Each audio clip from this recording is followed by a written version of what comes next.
Alors, voilà, j'ai fait une toute petite introduction et sur Mohamed Darwish, donc sur le travail qu'on a décidé de lancer pour le premier trimestre de l'année du salon 2025-2026, construire des ponts qui nous mènent aujourd'hui à repenser le monde à travers la littérature, à l'approfondissement de notre vision de la littérature qui devient de ce fait une mine de savoir humaniste qui permet de voir, aider et mieux apprécier l'écriture.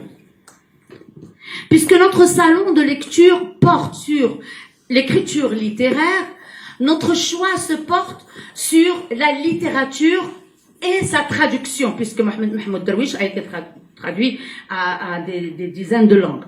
Je reprends s'il vous plaît. Puisque notre salon porte sur l'écriture littéraire, notre choix se porte sur la littérature et sa traduction, créant des ponts. Voilà, c'était le but de créer des ponts entre les civilisations, exprimant des idées, des émotions, des visions du monde, interrogeant la société, l'histoire et la condition humaine.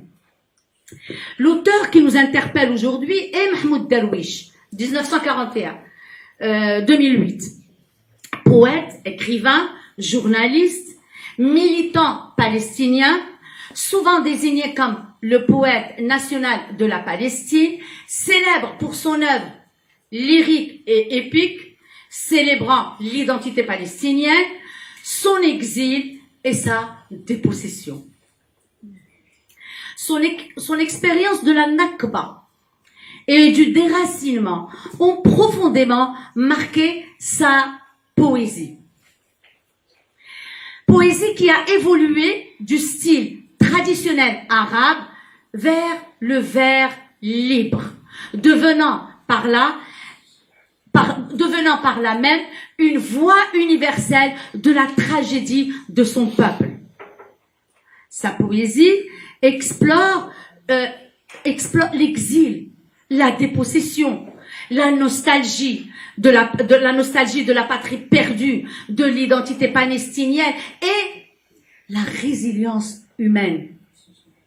Il a sans cesse réclamé un pays, un sol, une terre qui lui ont été volées et le mal de sa terre l'a hanté toute sa vie.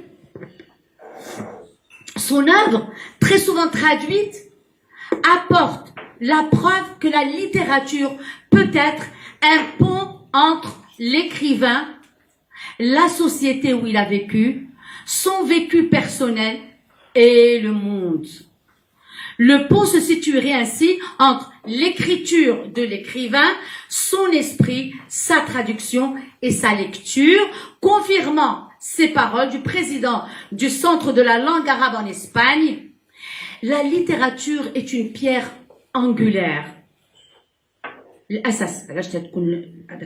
littérature est une pierre angulaire de la tolérance et de l'avènement d'un monde meilleur et un facteur clé pour promouvoir les valeurs de dialogue, d'acceptation et d'ouverture aux différentes cultures, d'où la nécessité d'encourager la traduction. Deux pôles de cette citation nous interpellent. Par le secret de la traduction, le secret de la traduction, nous réalisons que ce qui compte, c'est l'objet traduit avec une infinité d'interprétations en fonction de la sensibilité de chacun. La traduction de l'œuvre de Darwish nous le révèle en tant que personne blessée qui dit sa douleur, sa souffrance et sa résilience devant un fait accompli. Un poète qui pleure ses racines, sa terre perdue. C'est le poète palestinien qui raconte l'histoire de la Palestine, de sa dépossession, son œuvre centrée sur la nostalgie de la patrie et la résistance par la parole. Politicien, actif, nationaliste, il s'est battu toute sa vie pour ce qu'il pensait juste, mais sans violence, sans la destruction de l'autre. Dans un deuxième pôle, il y a la politique, l'histoire avec un grand H d'un peuple, son déracinement, la traduction, ce pont reliant l'humanité, quelle que soit son origine ou sa géographie, reste un moyen important de connaître l'histoire de l'autre. En conclusion, par le biais de la traduction et son importance, Mahmoud Darwish existe pour les autres, pour le monde. Sa quête de liberté et d'identité est universelle. La Palestine existe et les Palestiniens existent. C'est un état de fait et le monde le lit à travers les vers du poète. Un pont culturel est établi par le biais de la traduction. Le pont est jeté, le pont est là. Merci. Voilà.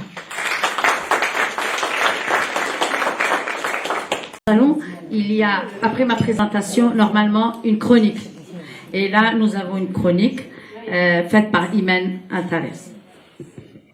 Bonsoir à toutes et à tous. Merci d'être là. Merci d'être parmi nous pour le démarrage du salon pour cette année. Merci à Yassine Ednan de nous honorer par sa présence avec nous ce soir. Je suis désolée pour le retard. Je viens de finir un cours à la fac. Je suis venue à la hâte, donc je suis vraiment désolée. J'enchaînerai avec la chronique. J'espère qu'elle sera à la hauteur de vos attentes. Il est des livres qui ne se lisent pas, qui se respirent. Des vers qui ne s'analysent pas, mais qui s'absorbent comme l'eau d'un puits ancien, remontés à la main, goutte après goutte, dans le silence d'un matin de septembre ou d'octobre, comme vous voulez, puisque le temps n'a plus de présence ni de constance. Rameaux d'olivier chez Mahmoud Darwish et l'anthologie de la poésie gazaoui d'aujourd'hui sont de cette trempe. Des textes qui ne cherchent pas à convaincre, mais à survivre, à dire malgré tout, à écrire même quand le monde s'effondre. Darwish, l'exilé de Ramallah, le poète de Beyrouth, le chantre de la terre perdue, n'a cessé de planter des oliviers dans ses poèmes comme d'autres dressent des pierres tombales. L'olivier, chez lui, n'est pas seulement arbre. Il est mémoire, résistance, mer, patrie, peau et sang. Il est ce qui reste quand tout a été pris. Dans le soldat qui rêvait de lys blanc, il glisse ce vers devenu emblème. Il rêvait d'un rameau d'olivier. Le tout est dit. Le rêve est simple, presque naïf, mais dans le contexte de l'occupation, du déracinement et de la guerre, il devient un véritable acte de rébellion douce. Une espérance nue, inscrite fièrement dans la poétique du refus. Face à lui, quelques années plus tard, des voix de Gaza s'élèvent, réunies grâce à Yassine Ednan dans une anthologie des plus bouleversantes. Ces voix ne rêvent plus, elles crient, elles chuchotent, elles tremblent et résistent. Elles ne parlent pas de rameaux, mais de ruines, de corps déchiquetés, de mères qui enterrent leurs enfants et de poètes qui écrivent sous les bombes. Et pourtant, dans cette fureur, dans cette poussière, dans cette nuit sans fin, il y a des éclats de lumière, des vers qui disent « Je ne veux pas être poétesse en temps de guerre » de Hind Joudah, et qui pourtant écrivent parce qu'il faut bien témoigner et refuser l'effacement. Darwish écrivait pour ne pas mourir. Les poètes de Gaza d'aujourd'hui écrivent pour ne pas être tués en silence. Il y a là une différence de posture, mais une même éthique de la parole, une même fidélité à la langue comme dernier territoire libre. L'un évoque les collines de Galilée, les figuiers, les cafés de Haïfa, les autres parlent de l'eau qui manque, des murs qui s'effondrent, des enfants qui dessinent des tanks. Mais tous sont en train de dire la même chose. Nous sommes là, nous avons une voix, et cette voix est un poème. Dans l'anthologie, certains vers sont des lames. Gaza est un cercueil ouvert. Ou encore, je suis honteuse d'avoir de l'eau potable. Ou encore, plus loin, le ciel est une promesse non tenue. D'autres sont des caresses. Mon fils dort dans mes bras comme un vers dans un poème. Le silence de la mer est plus doux que celui des hommes.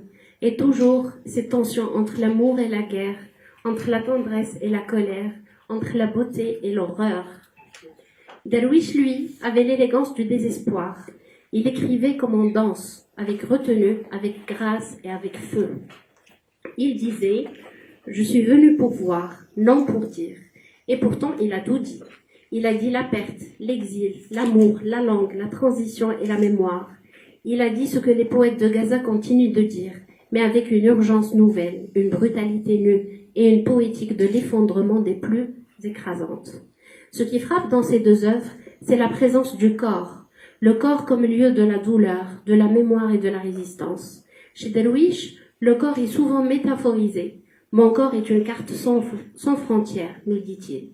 Chez les poètes de Gaza, il est concret, blessé et défiguré. Il est ce qui tombe sous les bombes, ce qui manque à l'appel, ce qui pleure, ce qui saigne. Et pourtant, il est aussi ce qui aime, ce qui désire et ce qui espère. Et pourtant, malgré la douleur, malgré la guerre, malgré l'exil, il y a une fidélité à la beauté.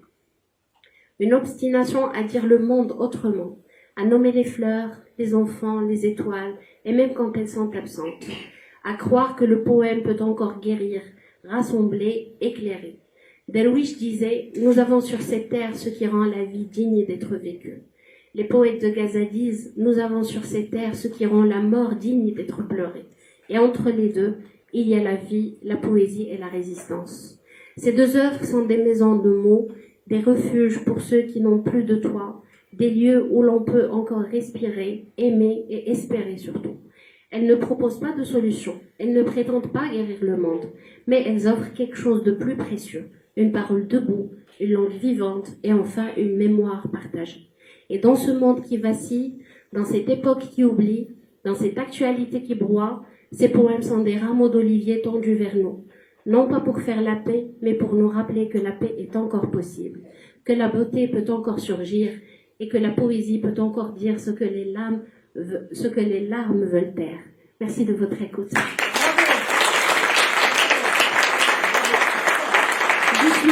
Je suis désolée si ma chronique était un peu plus longue, merci Tac.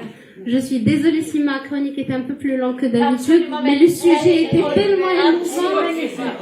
Magnifique. Merci. Je vous promets que j'écris 3 pages et puis après j'ai commencé à diminuer. Merci pour cette belle chronique. On t'écoute pour un petit mot. Très brièvement, parce que je pense que ce soir, toute la place est à la poésie et que je ne ferai pas un long discours. Si j'interviens, c'est pour 2 raisons. La première, c'est que je suis content de trouver Yassine Adnan qui rentre d'un très long voyage, tout décalage horaire, qui quand même est venu ce soir présenter ce recueil. Donc il a été celui qui a fait la cueillette, parce que celui qui a contacté les poètes et les poétesses, qui les a convaincus à faire cette anthologie.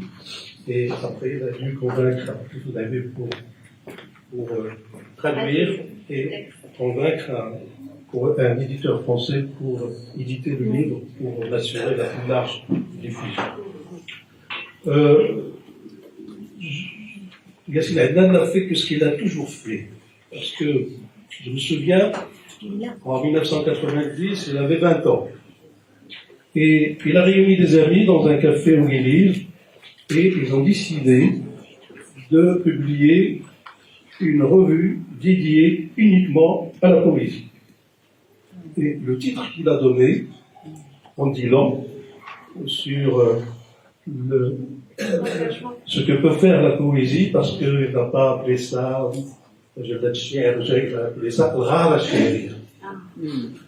Et Ghara Shehriya, c'était déjà un engagement de sa part et de la part des amis dans presque une projection. Vous avez déjà compris en 90, après Sabra et Shatila, que le monde ne sera plus le même, surtout la question palestinienne. Et à l'époque déjà, vous avez fait confiance à la poésie, à la parole, non comme un moyen d'expression, mais comme un combat. Et je pense que l'éditeur a fait une faute d'orthographe parce qu'il vous a appelé, non pas la Ghara Shehriya, mais il a donné un nom que je trouve bizarroïde. Il a appelé votre magazine, votre journal, Al-Garada. Al-Garada. Garada. Je ne sais pas ce qu'il voulait dire. En tout cas, je rectifie, c'est Ghara Shehriya.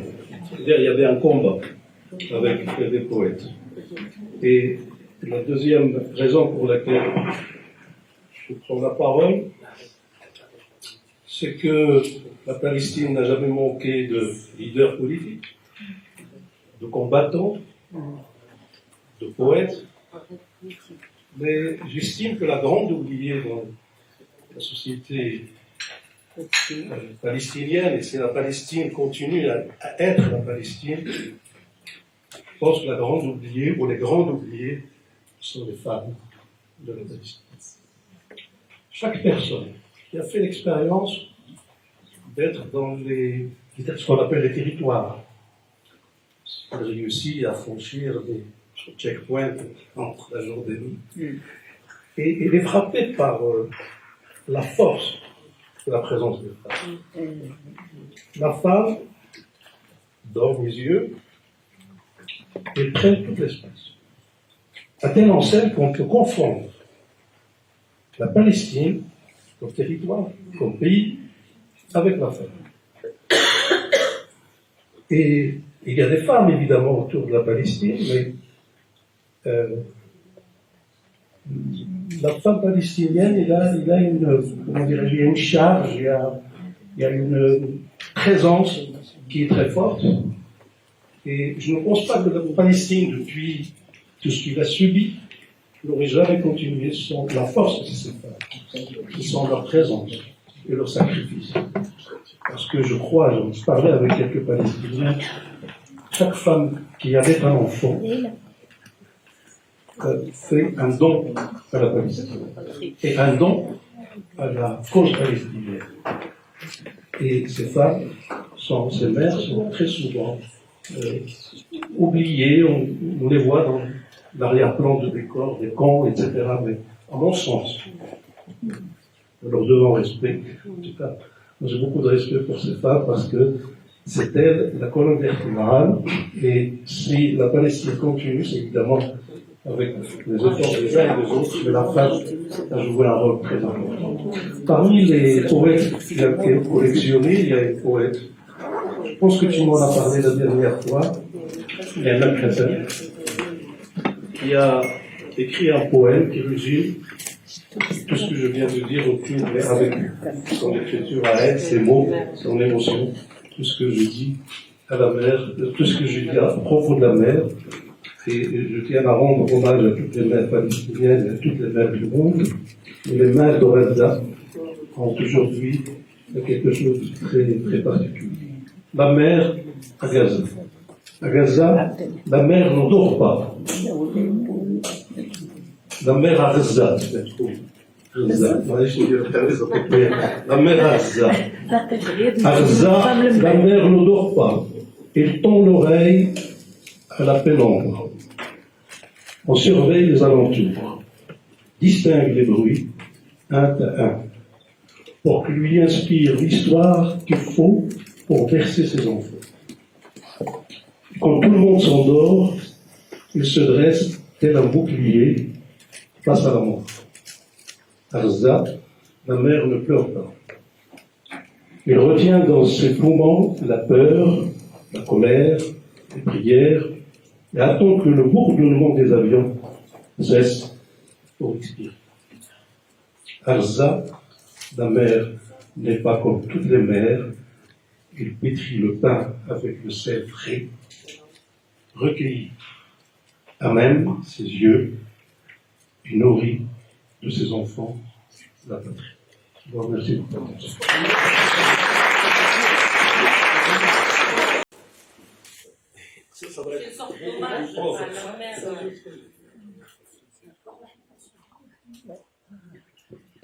الأم في غزة لا تنام تنصت للعتمة تتفقد حواشيها تفرز الأصوات صوتا صوتا لتنتقي لها حكاية تليق بها تهدهد بها أطفالها وبعد أن يغفو الجميع تقف درعا أمام الموت. الأم في غزة لا تبكي تجمع الخوف الغضب والدعاء في رئتيها وتنتظر أن ينتهي أزيز الطائرات ليتحرر الزفير. الأم في غزة ليست ككل الأمهات، تصنع الخبز بملح طازج من عينيها وتطعم أبنائها للوطن.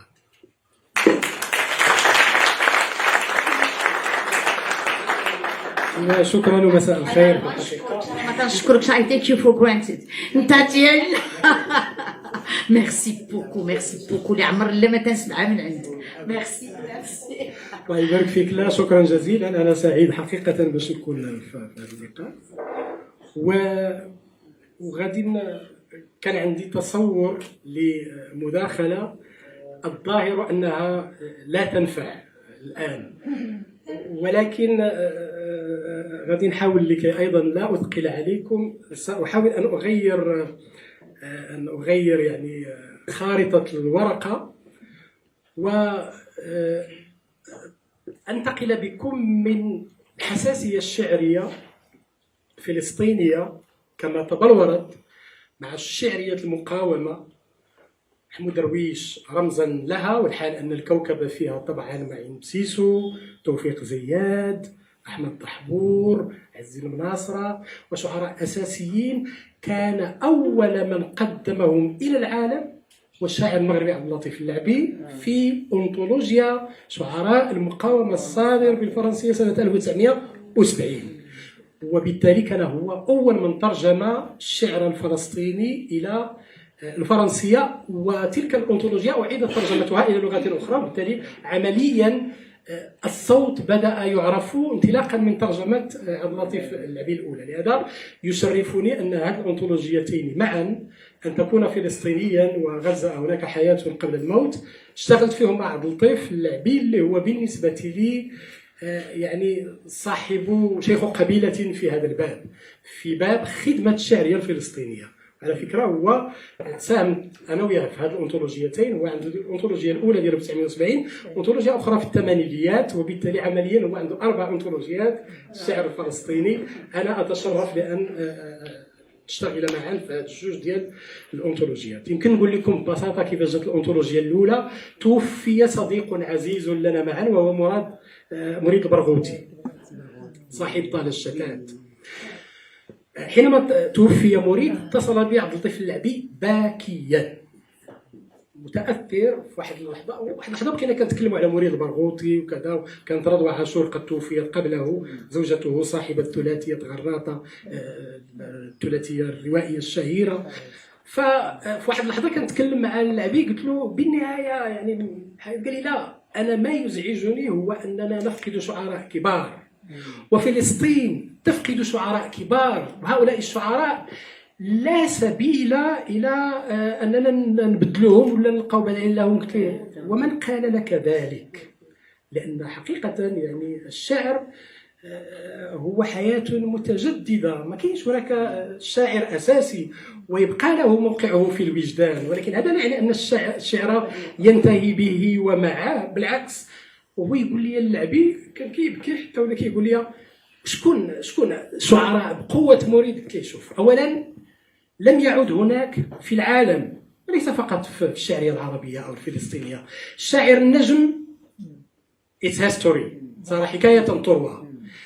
الشاعر العملاق العبقري إنها حكاية تروى. نحن في زمن الحساسيات المتجددة، لم نعد نشاهد نفس التلفزيون ونتلقى نفس الإعلام لكي تكون لنا نفس ردود الفعل ونفس الذائقة ونفس، لا، نحن في عالم مختلف.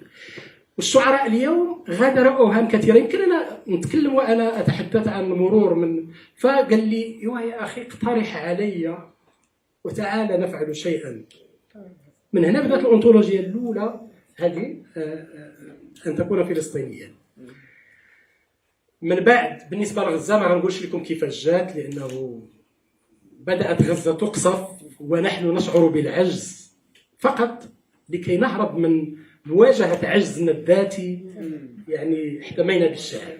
إذا دونك هذا غير باش ما نطولش دائما، ولكن أنا ولكن بصراحة أحب أنني ملي كنقول وقعت تحولات هذه التحولات نحاولوا ناخذوها من الحاله ديال درويش. لهذا جبت معايا الانطولوجيا ديال فخري صالح وهو صديق حميم لمحمود درويش، واقترح بعد وفاته هذه الانطولوجيا باش نشوفوا مثلا موقع الشاعر الرائي.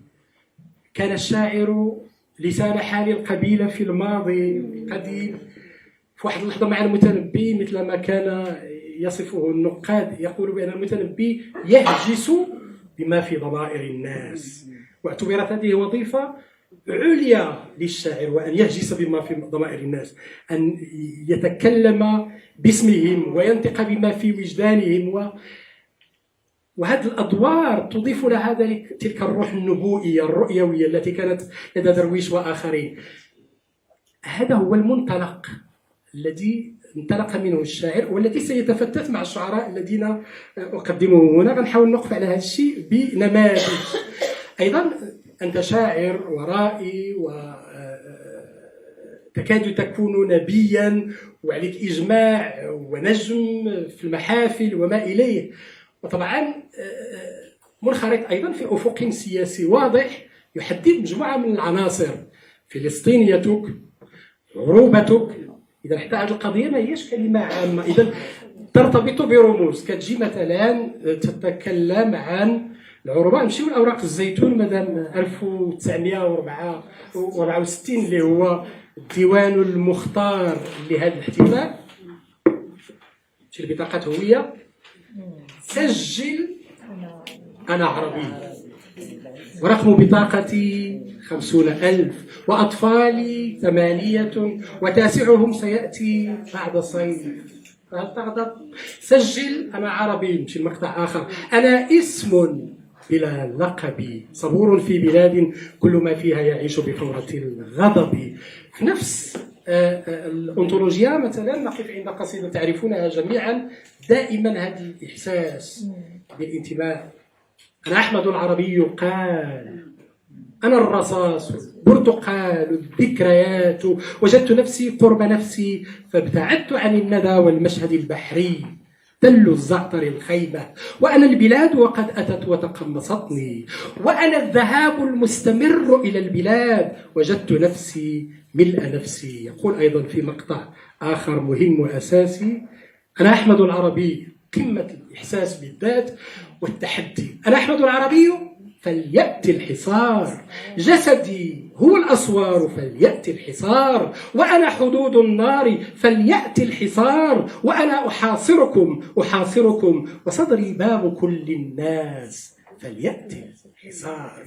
إذا دائما انطلاقا من مفهوم العروبة، كيف يبلور الذات أولا قوية طاغية المتماسكة المنسجمة والقادرة على انطلاقا من موقع الانسجام التام تواجه العالم وتواجه الحصار وتتحدى الحصار وما إليه. إذن هي ذات عربية. في نفس الوقت الشواهد كثيرة في هذا الباب، ولكنها ذات فلسطينية أيضا.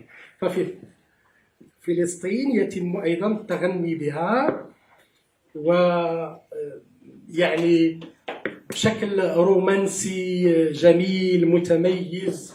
الوطن أيضا فلسطين كوطن: فيا وطن الأنبياء تكامل، ويا وطن الزارعين تكامل، ويا وطن الشهداء تكامل، ويا وطن الضائعين تكامل، فكل شعاب الجبال امتداد لهذا النشيد. إذا لاحظ العروبة، الوطن الفلسطيني. غنمشي لواحد التكرار بديع وجميل وشهير جدا. هو في لحظة دائما ذات، يعني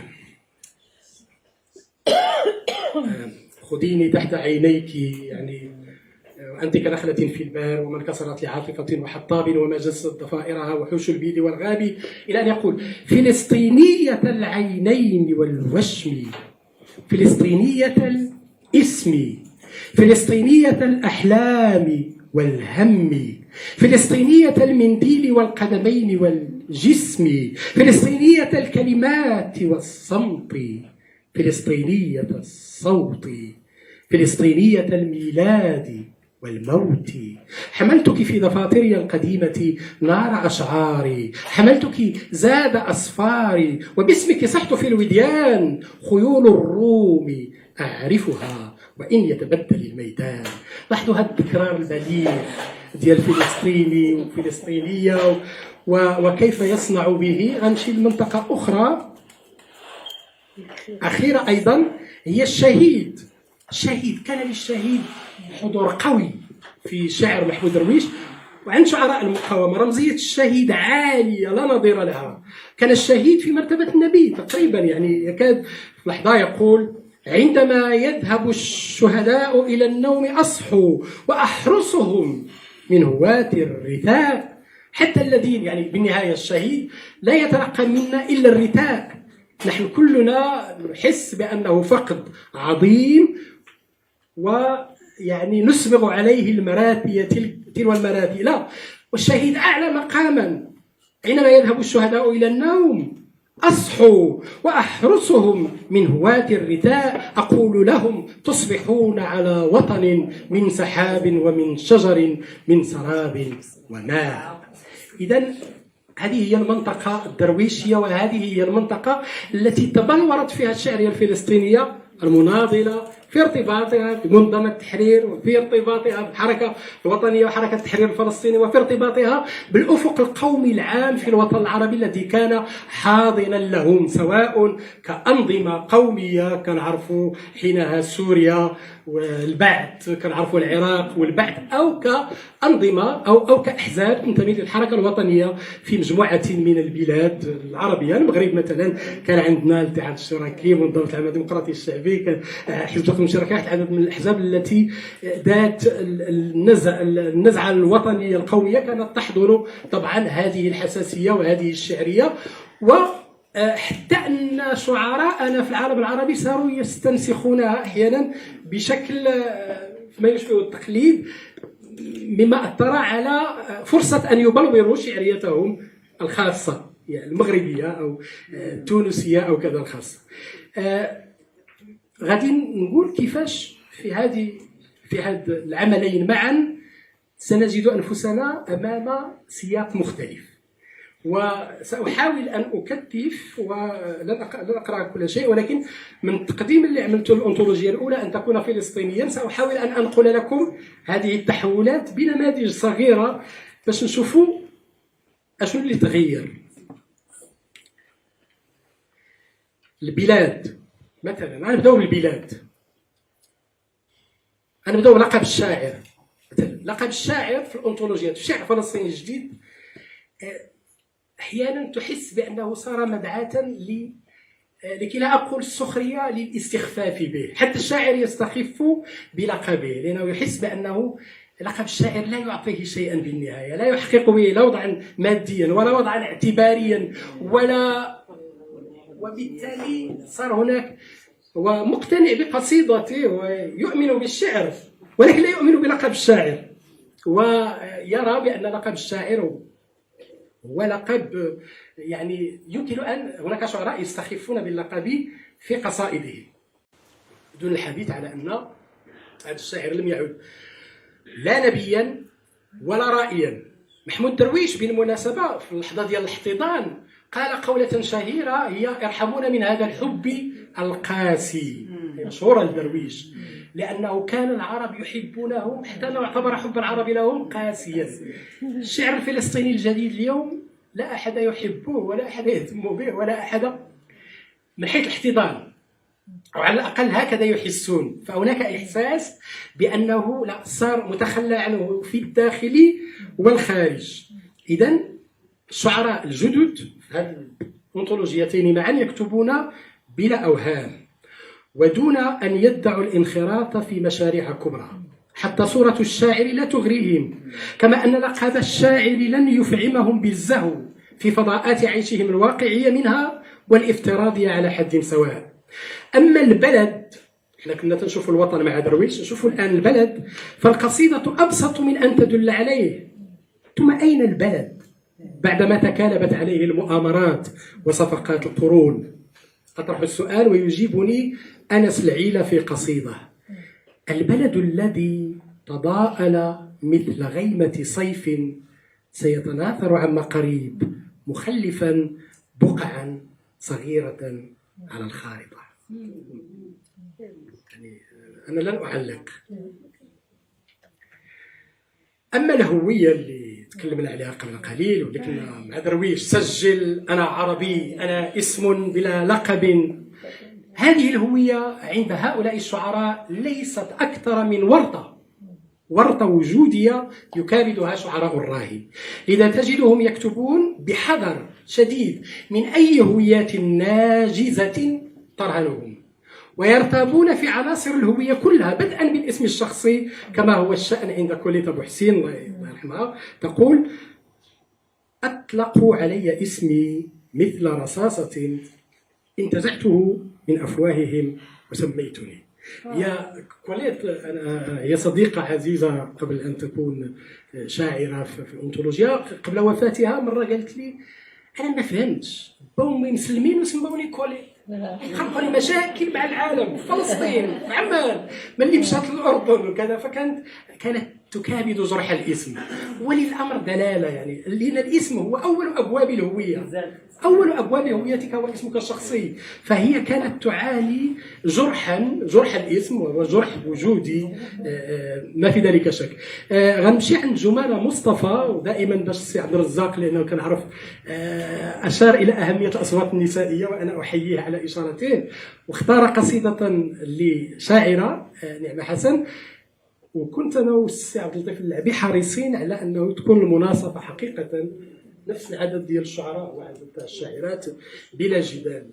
لا يعني ما تعاملنا بجدية مع هذا الموضوع. جمانة مصطفى عندها واحد الجملة شعرية، المقطع بديع تقول فيه وتختزل فيه هذه القضية في اسم صغير نابض يجر مقبرة عائلية. تقول مات جدي حيث ولد ومات أبي حيث ولدنا، صار اسمي الثلاثي حيا يجر أمواتا.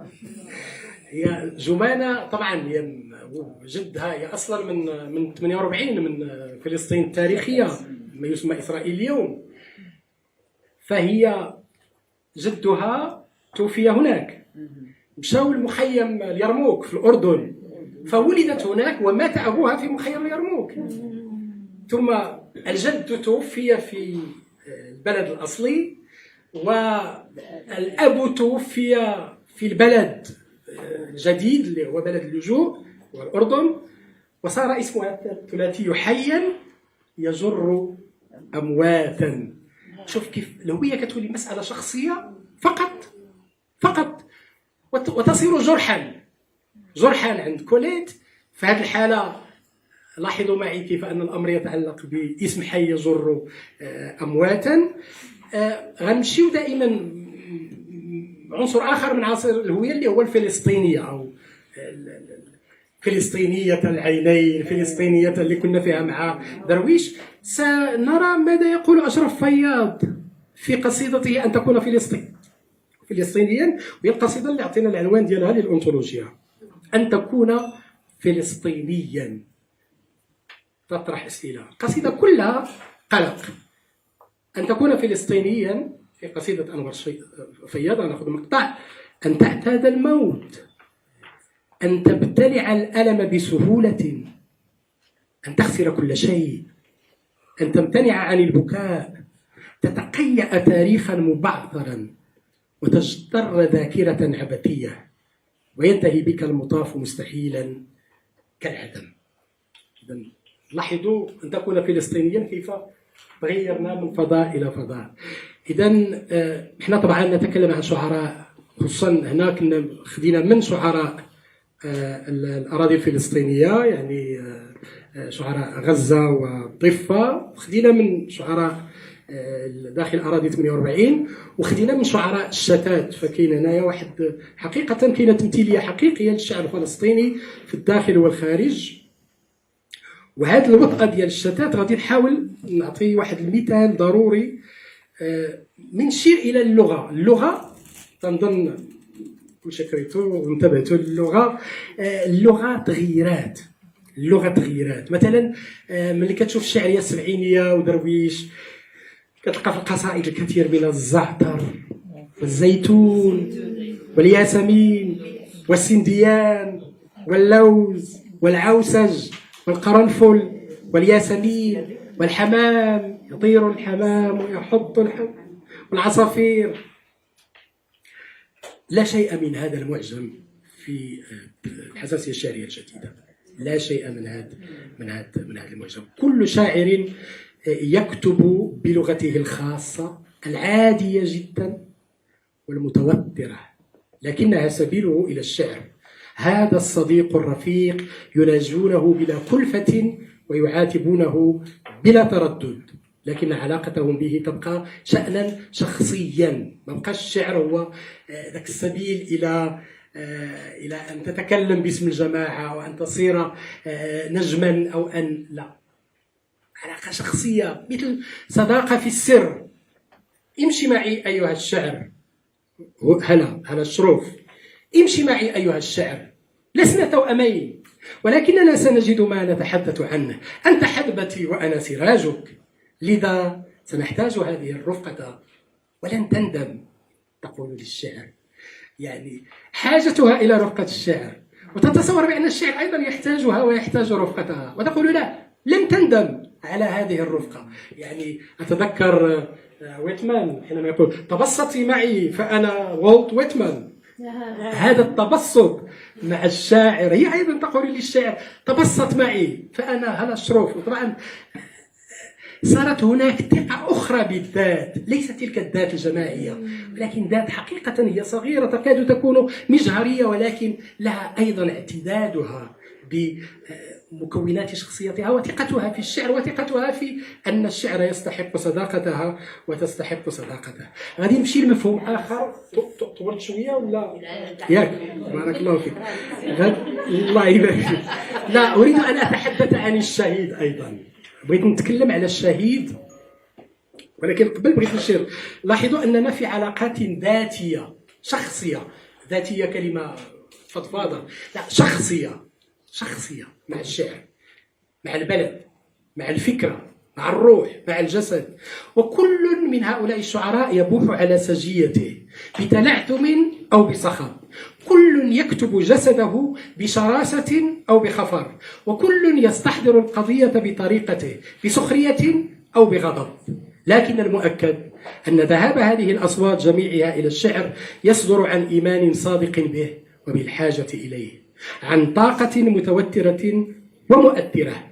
إنها قصائد ينشرها أصحابها طازجة على الفيسبوك أحيانا. بكل صراحة نقول بأنه تقريبا 40% ديال هذا الإنتاج أنا خديته من الفيسبوك ومن التواصل الفيسبوكي. هذا ضمانا للطراوة. إنها قصائد ينشرها أصحابها طازجة على الفيسبوك أحيانا، قصائد زمن إلكتروني لا يشبه الزمن القديم. فلسطين في هذه القصائد متعددة، حدودها متلاطمة مثل موج لا يحده ساحل، والشهيد فيها لم يعد الرمز المحنط في أكفان ورقية، ولا عادت ذكراه دافئة في القلوب كما في الأغاني القديمة. نقرأ في قصيدة شهيد لأشرف الزغل. هذه قصيدة قوية جدا، وأضعها بالمقابل مع كل احنا نتكلم عن الشهيد الذي نحرسه من أغاني الرثاء. شوف كيفاش صورة الشهيد الذي توفي من العائلة، وكاين صورة العائلة، والشاعر ينظر إلى الشهيد وسط إخوانه وأبيه وأمه. إذن هو ليس وحيدا، هو في الصورة مع الجماعة، ولكن شوف كيف يخاطبه أشرف. أنت وحيد جدا يا صديقي، أنت وحيد جدا يا صديقي الذي في الصورة. هناك من يقف أمامك وخلفك، لكنك وحيد جدا. وهذه ليست أغنية، هذه ماشي أغنية، هذه ماشي مرتية، هذه ماشي عنكم تستحمكم. أنا كنغني، لا أغني ولا أرثي ولا. أنا أواجه الشهيد بحقيقة أنه وحيد. لم يعد ذلك الشهيد الذي تحتضنه حناجرنا في الشعارات والذي تحتضنه قصائدنا في الأمسيات. هذا شهيد متخلى عنه. يعني أنا بالنسبة لي أقصى درجات الدراما هي أن يصير الشهيد. وعلى كل حال هذا الأمر لا يقوله الشعر، الواقع يقول ذلك. هؤلاء الشهداء في غزة الذين يموتون يوميا، يعني حتى لقب الشهيد ما بقاش، ما صاروا. فأنت تفهم أن الشاعر يحرص على أن يواجه المشاعر العارية الحارقة بكلمات تكتب بالحد الأدنى من البلاغة. الحد الأدنى، ما بقاش في مجال للبلاغة ولا للاستعارة ولا صارت اللغة عارية تماما. أعيد هذه القصيدة أنا مفتتن بها. أنت وحيد جدا يا صديقي الذي في الصورة، هناك من يقف أمامك وخلفك لكنك وحيد، وحيد جدا. ثم هذا السطر البديع: وهذه ليست أغنية. يعني هنا تحس بأن حقيقة الشعرية الفلسطينية الجديدة قطعت مع كل شيء وصارت تكتب شيئا آخر عاري تماما، متخفف من يمكن لم يحرر الفلسطينيون أرضهم من الاحتلال، ولكن شعراء فلسطين حرروا اللغة من البلاغة، وحرروا فلسطين من قاع ديك البلاغيات القديمة التي كانت يتغنى بها في الأماسي وكذا. فصرنا فعلا أمام جو آخر. غنختم بمثال صغير اللي هو غياث المدهون. مرة كنت في نشاط في ستوكهولم في 2008. جاء شاب فلسطيني جميل جاي للتو من سوريا، من المخيمات. جاء إلى ستوكهولم، شارك في الملتقى وبقى. هذا الرجل وصل إلى ستوكهولم باش جواز سفر فلسطيني. هو فلسطيني طبعا الأصل، من أبناء المخيمات، وكما عمره حط رجليه في فلسطين وتزاد في المخيم ديال الشام. ولد هناك وكبر هناك، ولكن دبر على جواز سفر فلسطيني باش دخل ستوكهولم. أنا لقيته في ستوكهولم، لم تطأ قدمه قط لا فلسطين ولا غيرها، ولكن جواز سفر فلسطيني دخل لستوكهولم. غادي نتلاقاه مرة أخرى في 2016 فين؟ فلسطين. كنا مدعوين من طرف وزارة الثقافة الفلسطينية لمعرض الكتاب في رام الله. لقيت غياث أول مرة فلسطين، أول مرة فلسطين بجواز سفر سويدي. فدخل فلسطين أول مرة دخول السويديين، ثم جاء إلى فلسطين أول مرة كسويدي. مع هذه المعضلة في الهوية ماذا يمكن أن يقول؟ أنقرأ لكم مقطع من غياث. لو كنا في عالم افتراضي لأطفأت الحرب كما تطفئين التلفزيون، ولكننا ولدنا في عالم ابن عاهرة، وحين يولد الناس في عالم ابن عاهرة يتحول الزمن إلى آلة كاتبة والقتلى إلى قصائد. أنا سأكتفي بهذا القدر.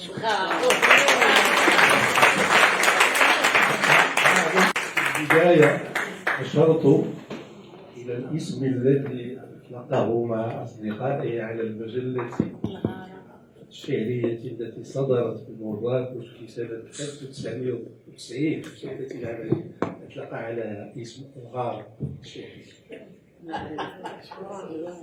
برافو برافو برافو سيدو.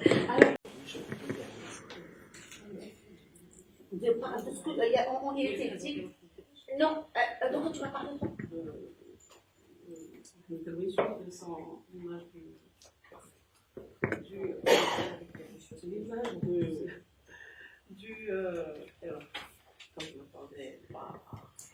Bon, ça me perturbe. Donc je voulais parler du rameau de l'olivier. Ça va?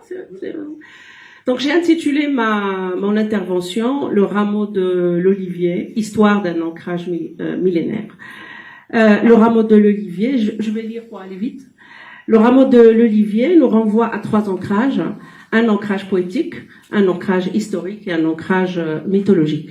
Je crois que pour les 2 ancrages, mes collègues les connaissent très bien. Mais l'ancrage mythologique, je crois que c'est peut-être, enfin, j'espère que c'est un élément que je vais rapporter. Par rapport à l'ancrage poétique, donc la résistance de Mahmoud Darwish s'inscrit dans la tradition arabe et orientale, de manière générale, et même méditerranéenne. Parce que la Palestine, elle est liée, voilà, exactement. Tout ça est résumé un peu dans un livre qui s'appelle Adab al-Muqawama inda Dawal Muslima, écrit par Cheikh Amin Ansari. Donc je ne vais pas m'attarder là-dessus. Je voudrais aussi citer un poète espagnol, Gabriel Celaya, qui a marqué les Espagnols parce que c'est une poésie assez proche aussi de la poésie arabe, avec une définition célèbre. La poésie, c'est une arme chargée de futur. Et la poésie, dans notre cas, c'est une arme de résistance. C'est le cas des Palestiniens de manière générale. Un mot sur la poésie palestinienne. Elle est marquée, enfin les images sont très fortes chez les Palestiniens quand ils écrivent de la poésie.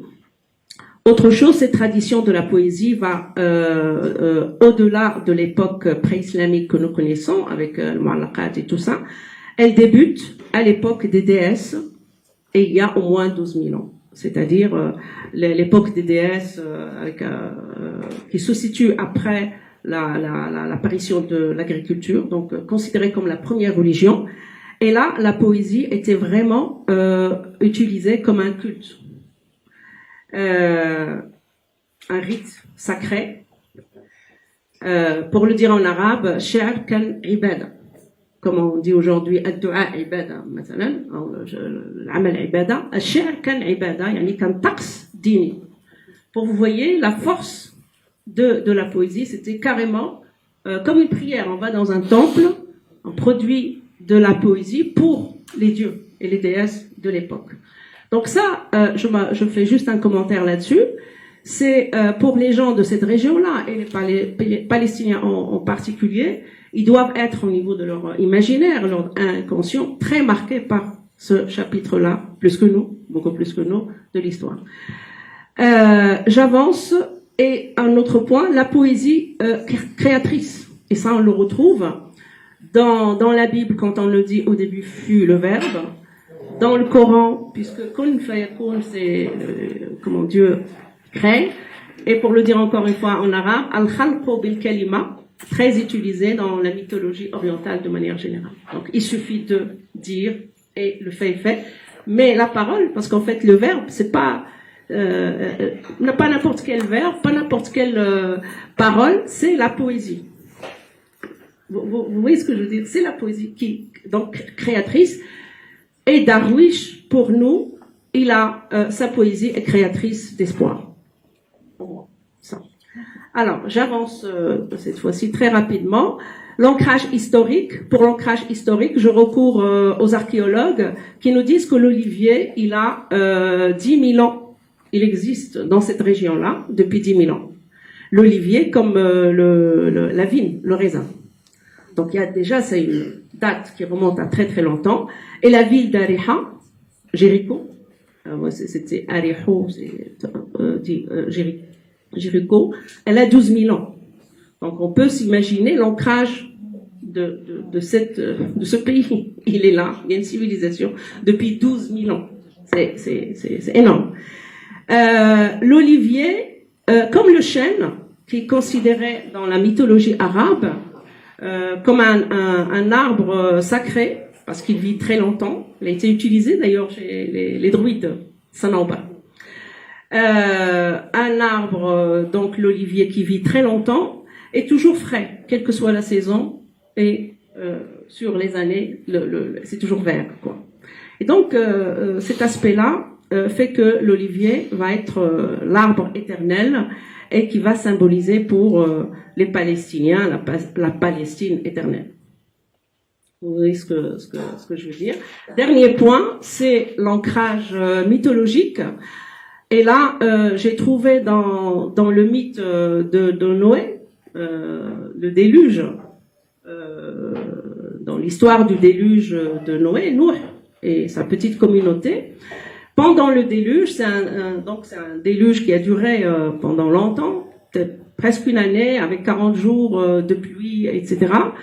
Noé va ouvrir la fenêtre pour voir s'ils sont arrivés dans une terre ferme, et il lâche 3 oiseaux, un corbeau, 2 colombes. Le corbeau ne retourne pas, et la deuxième colombe retourne avec un rameau d'olivier dans le bec. Donc, vous voyez l'histoire.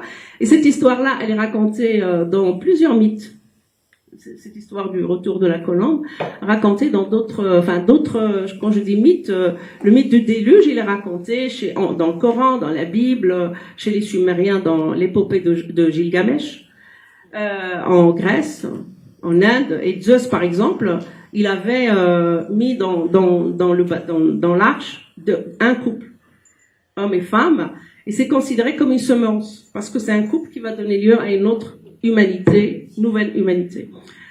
Alors l'arche, il y a une spécificité, c'est que donc le bateau, l'arche, il a une forme carrée. Donc c'est carré ou rectangle dans certains mythes.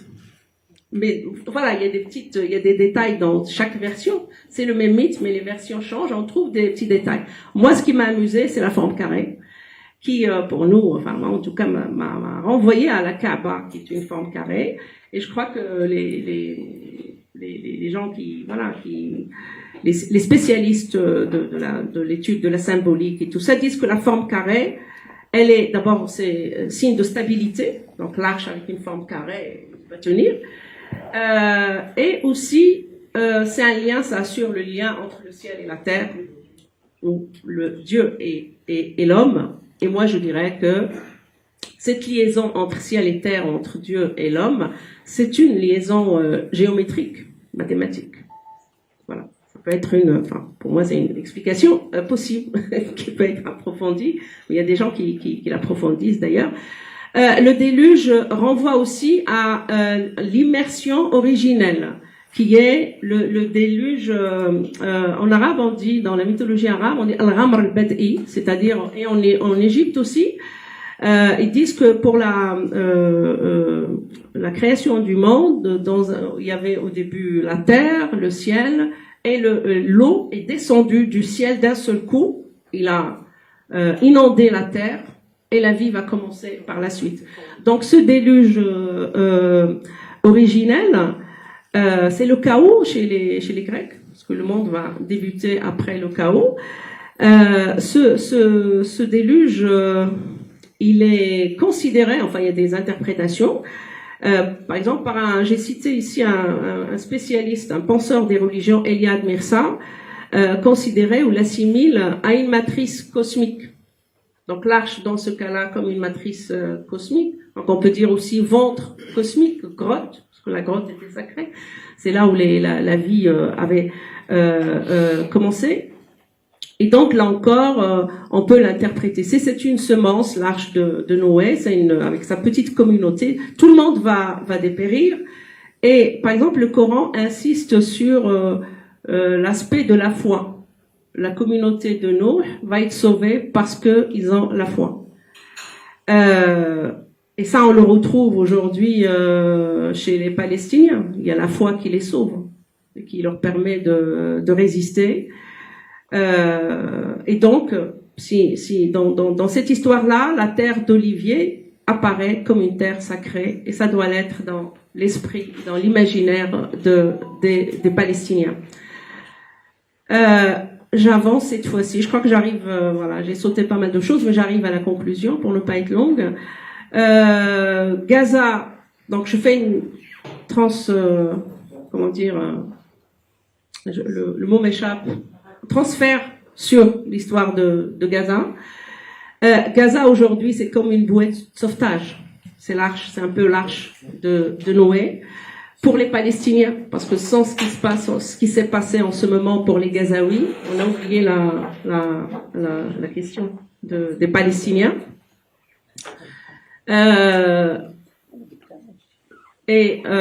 Donc, bouée de sauvetage pour les Palestiniens et peut-être même d'une humanité en naufrage, c'est-à-dire en crise en ce moment, par l'éveil qu'elle provoque. Je ne sais pas si vous voyez ce que je veux dire. Ça peut l'être, ça pourrait l'être. Donc cet olivier qui a résisté au chaos, l'olivier que la colombe a retrouvé, est signe de résistance, de résiliation, d'espérance, de paix et de spiritualité. Et j'insiste un peu plus sur la spiritualité, parce que c'est vraiment la chose qui sauve les Palestiniens aujourd'hui. La sève de l'olivier ne meurt pas, puisque c'est un arbre éternel. Et moi je dirais, ça y est, c'est la conclusion, la sève du Palestinien ne mourra pas. Avec toute cette littérature-là, elle ne peut pas mourir.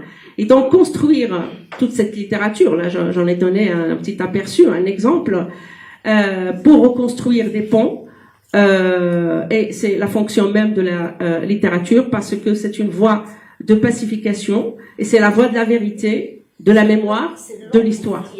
Voilà, j'ai fini. Merci beaucoup, c'est intéressant, mais c'est... J'ai fini. Bonsoir à tous. J'espère qu'on se porte tous bien. La thématique de l'année, c'est établir des ponts. On a vu que la thématique était établir des ponts. Et on avait les textes de Mahmoud Darwish. Et on avait certains textes réunis par Yassine Adnan, que je remercie pour les recueils que nous avons reçus. De tous ces textes, l'une des images, ou l'image principale qui m'est venue, a été l'image du miroir. De l'art, plus précisément de la littérature et de la poésie, comme miroir de la société. C'est une image qui est portée par Stendhal, un peu mieux par James Joyce et par plusieurs autres écrivains. C'est la littérature comme moyen de voir ce qu'est la société dans laquelle on vit.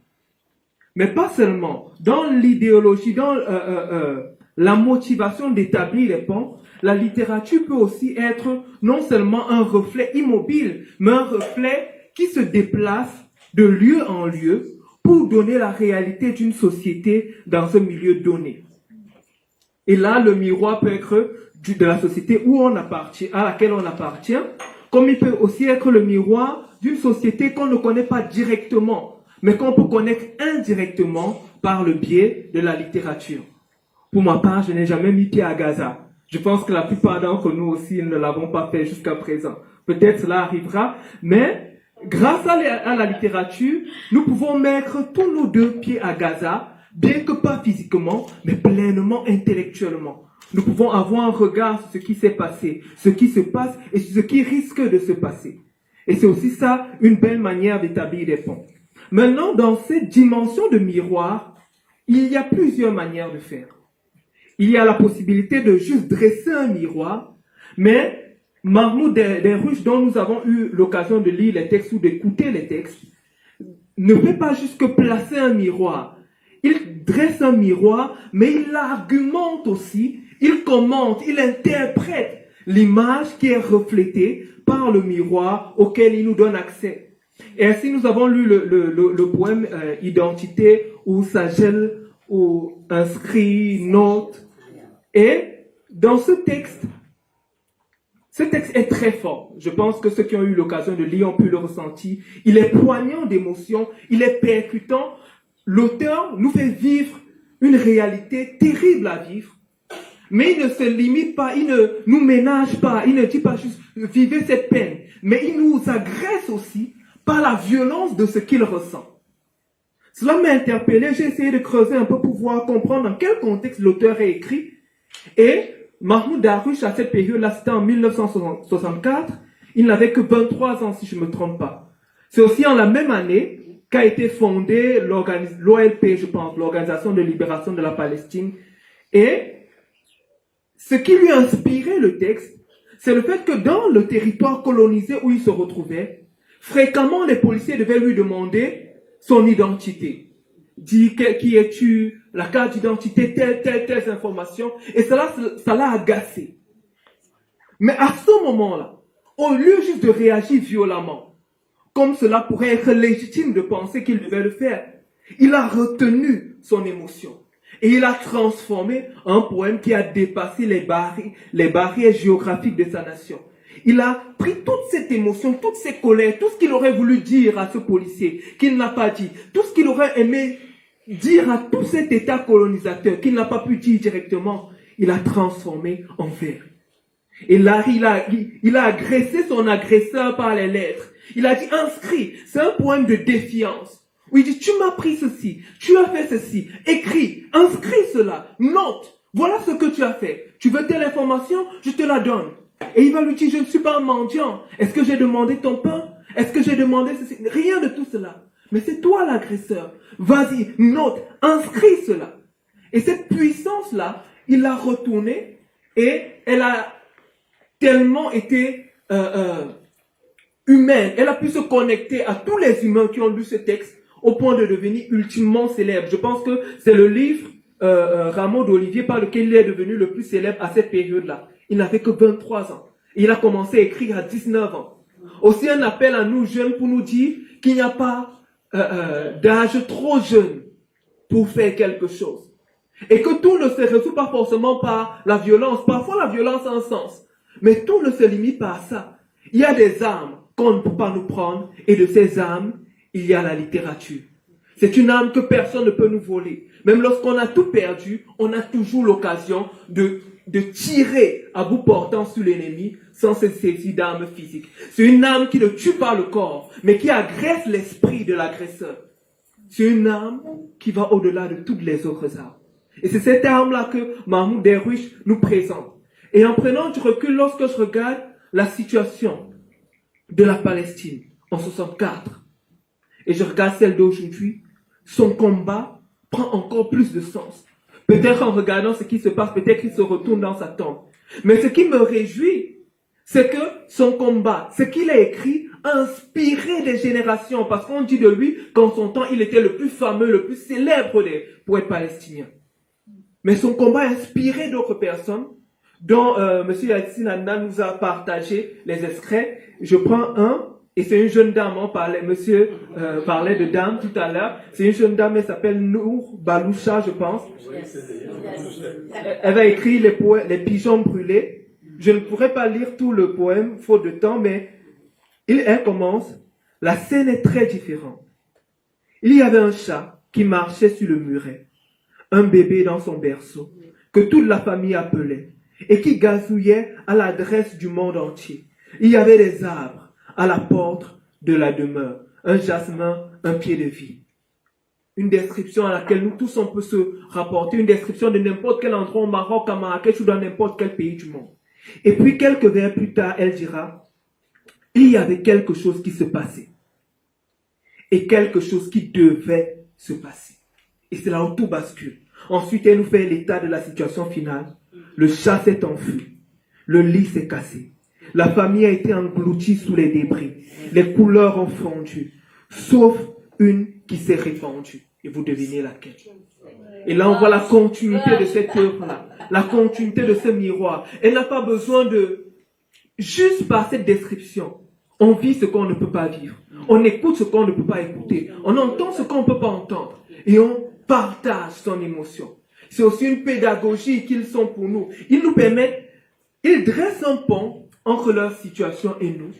Nous pouvons compléter le pont en lisant et en écrivant aussi. Mais aussi, ils nous enseignent comment dresser les ponts par rapport aux situations que nous aussi on peut vivre. Et comment faire en sorte qu'un événement qui se passe à un temps donné puisse être mémorable dans la durée et à la portée des autres. Je terminerai par cette citation d'un auteur, je pense.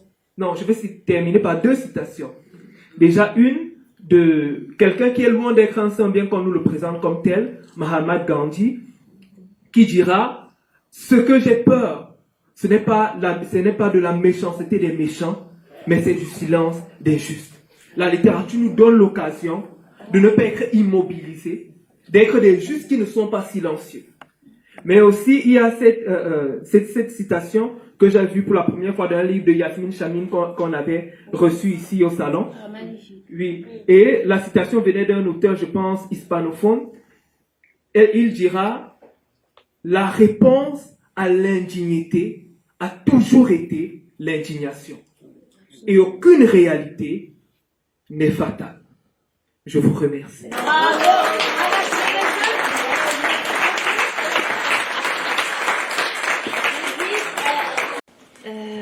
Bonsoir.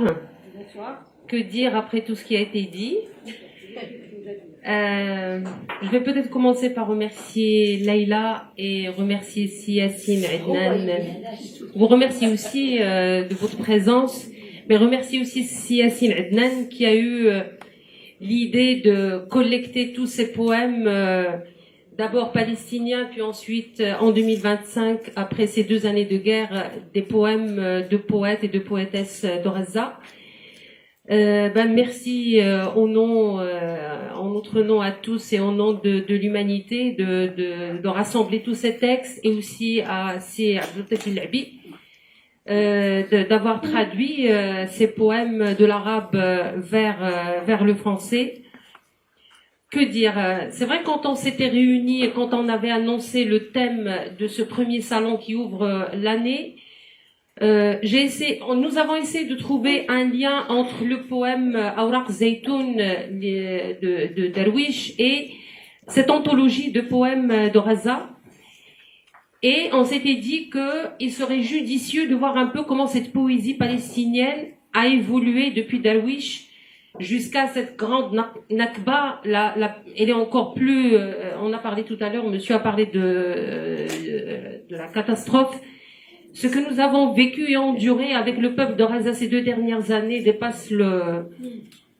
était insupportable. Voilà, pour une fois, le mot insupportable remplit sa mission. Et effectivement, le nôtre, ça a été mentionné tout à l'heure, il y a une grande évolution, on le sent, entre la poésie de Darwish et cette poésie en apparence très simple de ces jeunes poètes et ces jeunes poétesses qui ne font plus dans la fioriture, comme l'a bien dit l'Iqbal, mais qui adoptent un langage direct et franc, mais qui remplit sa mission. C'est-à-dire, l'heure n'est plus à la rhétorique et au langage poétique, à cette recherche stylistique et rhétorique. C'est cru, c'est direct, mais c'est bouleversant.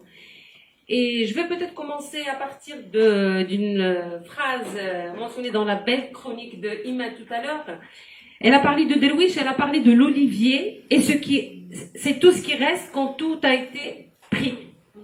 Eh bien, quelle a été ma stupeur quand on a remarqué ces 2 dernières années l'occupation venir déraciner des oliviers âgés de 2, 3, 4 siècles, c'est-à-dire même cela, ils ont pris le territoire, ils ont pris la patrie, mais ils viennent déraciner les oliviers. Et il y a 3 jours sur les réseaux sociaux, une vidéo choquante d'un jeune extrémiste aveuglé par la haine, comme la majorité parmi ceux que je n'ose plus nommer, qui abat son gourdin sur une vieille dame dont le seul tort était de cueillir quelques olives, parce que c'est la saison de la cueillette donc des olives. Et ce sont ses propres oliviers.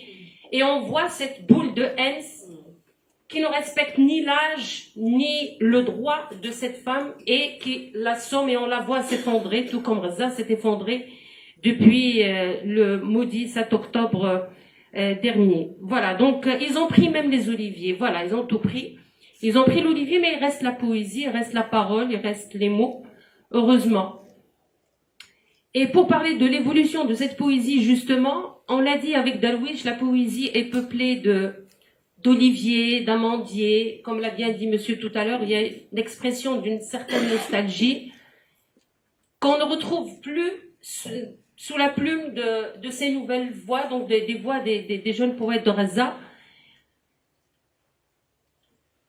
C'est parce que, et là je souhaite aussi attirer votre attention au fait que la guerre contre Raza n'est pas seulement une question de territoire qui est pris ou qui est volé, mais c'est aussi une catastrophe ou l'histoire d'une entreprise extractiviste qui empêche les Ghazaouis d'entretenir toute forme de vie, et les Palestiniens.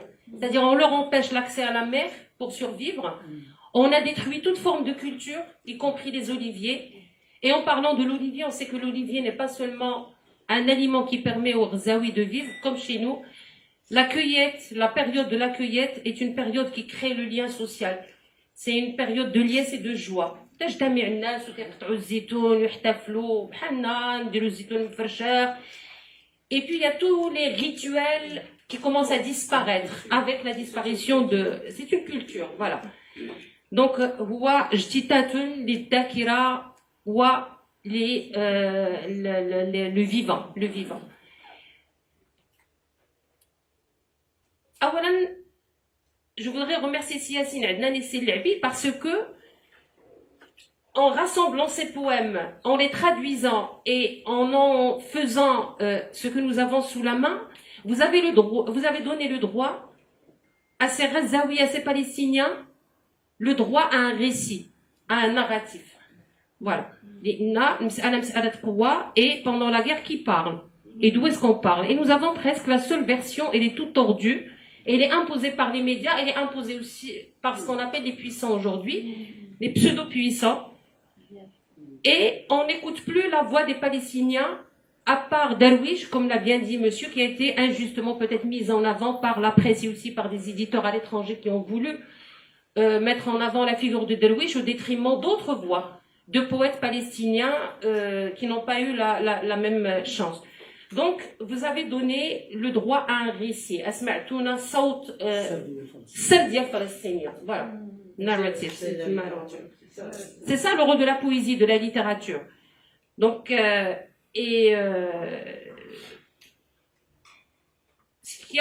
je sais pas, pour moi, parler de la poésie, il faut lire. Il faut lire ces poèmes. Je m'attendais à ce qu'on lise davantage de poèmes. Et en lisant ces poèmes, je n'ai cessé de prendre des notes. Ce qui est étonnant, c'est que tout en parlant de la guerre, c'est vrai que nous avons la souffrance de la mère, de la femme. Il y a aussi la question de la destruction. Les poèmes sont pleins de ruines. Ils sont pleins de lambeaux, de corps, de cadavres déchiquetés. La mort est là. Et pourtant, ce qui étonne, c'est la forte présence ou l'omniprésence de l'espoir. Il y a des poèmes qui suintent l'espoir et la résilience. Et je vais dire, à la suite de Théodore Adorno, après la Deuxième Guerre mondiale, il s'est dit comment est-ce qu'on peut écrire la poésie après Auschwitz? Et moi, je pose la question, et ça explique peut-être cette ironie ou cette désacralisation que les jeunes poètes, on n'est plus face à la figure du poète sacré qui rend service, visionnaire, mage, prophète qui parle au nom de la nation. Mais Shu'ara, Boussata, peut-être que ces poèmes aussi et l'écriture a été une forme d'exutoire qui leur a rappelé leur humanité, qui leur a permis de s'accrocher à leur humanité, c'est sûr. Mais aussi de montrer un autre visage il y a aussi le livre de Rachid Benzine qui vient de paraître, on voit ce Palestinien qui lit. Parce que l'image qu'on nous renvoie dans les médias et que les médias font exprès de nous renvoyer à chaque fois, c'est l'image du terroriste. Je n'appelle pas ça du terrorisme. Terrorisme ou résistance, les Palestiniens ne peuvent pas être réduits à cela. Et grâce à ces voix, nous découvrons l'autre facette de cette Palestine et des Ghazaouis. Et ce qui est beau aussi avec la poésie, c'est la force du mot. C'est qu'en si peu, comment est-ce qu'avec si peu de mots, et tout à l'heure, vous l'avez très bien dit, on a ressenti toute l'ampleur de ces douleurs, nous avons vu les cadavres, ce sont des poèmes que l'on lit avec le cœur, avec l'âme, avec la chair. Et j'ai vu toute l'ampleur de la souffrance de la maman Ghazaoui, qui doit protéger les enfants, préserver sa propre vie, et puis donner à manger à ses enfants quand il n'y a plus à manger. Je me suis mise à sa place. Et puis parler avec... Il n'y a pas beaucoup de rancœur dans ces poèmes. On en veut des fois aux pays arabes. On en veut au monde qui a été indifférent, au silence. Mais la colère ne l'emporte pas sur l'espoir. Il y a des poèmes qui méritent vraiment de lire et j'ai été étonnée, surprise, agréablement surprise par une voix particulièrement féminine. Je ne sais pas si vous avez ressenti la même chose, c'est Rochouk, si je ne me trompe pas, Chourouk Mahmoud Dormouche, un truc comme ça, voilà. Dormouche. C'est une voix féminine, elle parle de choses simples et c'est peut-être cela la puissance et tout le pouvoir de la poésie. Elle a envie d'aimer et dit j'ai des yeux pour voir. Je vais retrouver les poèmes. Voilà, peut-être qu'on en lira un en arabe et aussi en français. Ce qui reste, non. Moussab Abou Touha aussi, il est magnifique. Hicham Abou, non. Je vais retrouver le. Excusez-moi. Ah, c'est aussi loin que cela. Pour moi, il était au début. Très bien, voilà, j'ai presque tout souligné. C'est voilà, résilience, espoir. Voilà, Chourouk Mohamed Dormouche. Voilà, qui écrit j'ai un cœur et deux mains. Li qalbun li yadan. Je ne sais pas si on pourra le lire, il est un peu long, mais je vais en choisir un autre.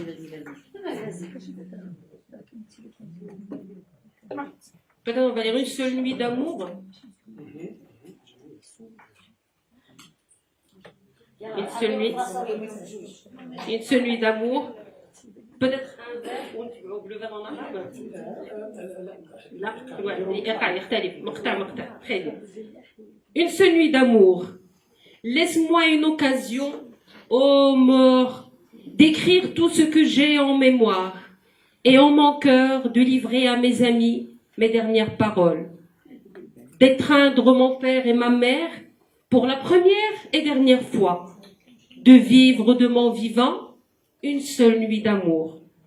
Laisse-moi une occasion pour qu'un chagrin m'assaille sans qu'un autre vienne s'y ajouter. Laisse-moi ces occasions et arrête un peu de me broyer. ليلة حب واحدة.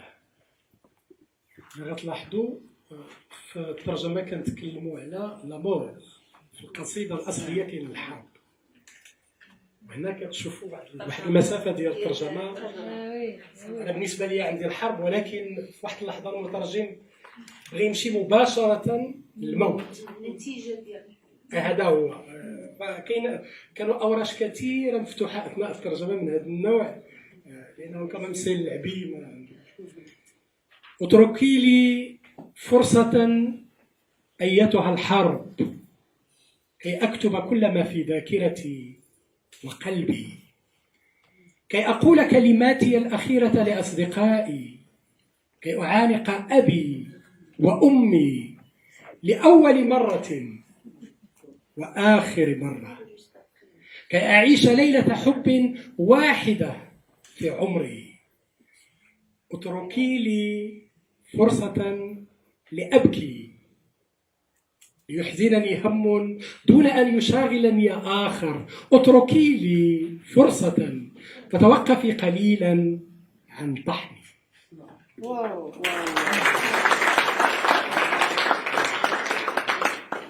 Il y a de belles voix, les poèmes aussi de Abou Touha. C'est-à-dire, il y a une force de suggestion, il y a la beauté des images.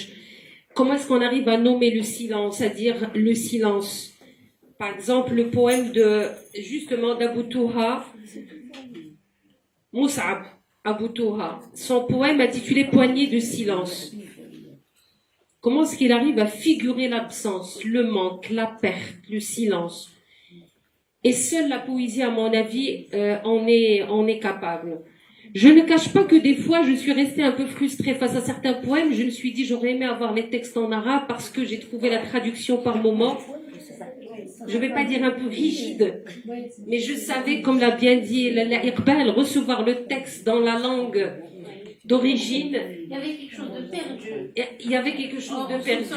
Tout en saluant le travail, je dirais, monumental apporté par Serdou Tefelabi, mais par moment, il y a ce besoin de lire le texte dans la langue d'origine parce qu'il y a Je ne sais pas comment appeler cela, mais voilà, c'est tout ce que j'avais. C'est pas tout ce que j'avais à partager avec vous. Donc c'est pour donner aussi l'occasion aux jeunes d'exprimer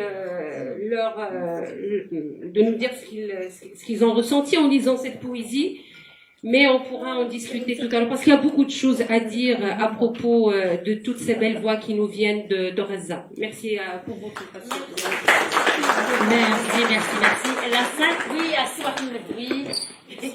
Alors, مساء الخير، مساء الشعر، مساء الشعر الجميل الذي يفتح أبواب وفتوحات في جغرافية القلب وتاريخ العشق. شكرا جزيلا سي ياسين على هذه اللحظة الرائعة. شكرا على المجهودات الكبيرة جدا. أنت مفخرة المغرب والعالم العربي والإنسانية جمعاء. شكرا جزيلا. شكرا لاله ليلى تفتحي لنا قلبك ودارك et vraiment mille merci. Alors je serai pas très longue parce que je suis venue surtout pour écouter, pas pour parler, et je me réjouis de ce que j'ai déjà entendu. Mille merci à l'étudiant qui vient de nous émerveiller par son intervention si profonde, si gracieuse, et mille merci. Mille merci à toutes les personnes qui ont parlé. Je voulais simplement dire que dans le cadre de cette anthologie, sans y avoir directement participé, j'ai été appelée à traduire tout un recueil d'elle des Palestiniens, ton ami Yassine, qui s'appelle Anas Laïla. Et j'étais frappée, c'est dans le cadre du festival de la poésie de Rhône-Alpes qui débutera dans la deuxième semaine de novembre et que j'irai présenter ce livre.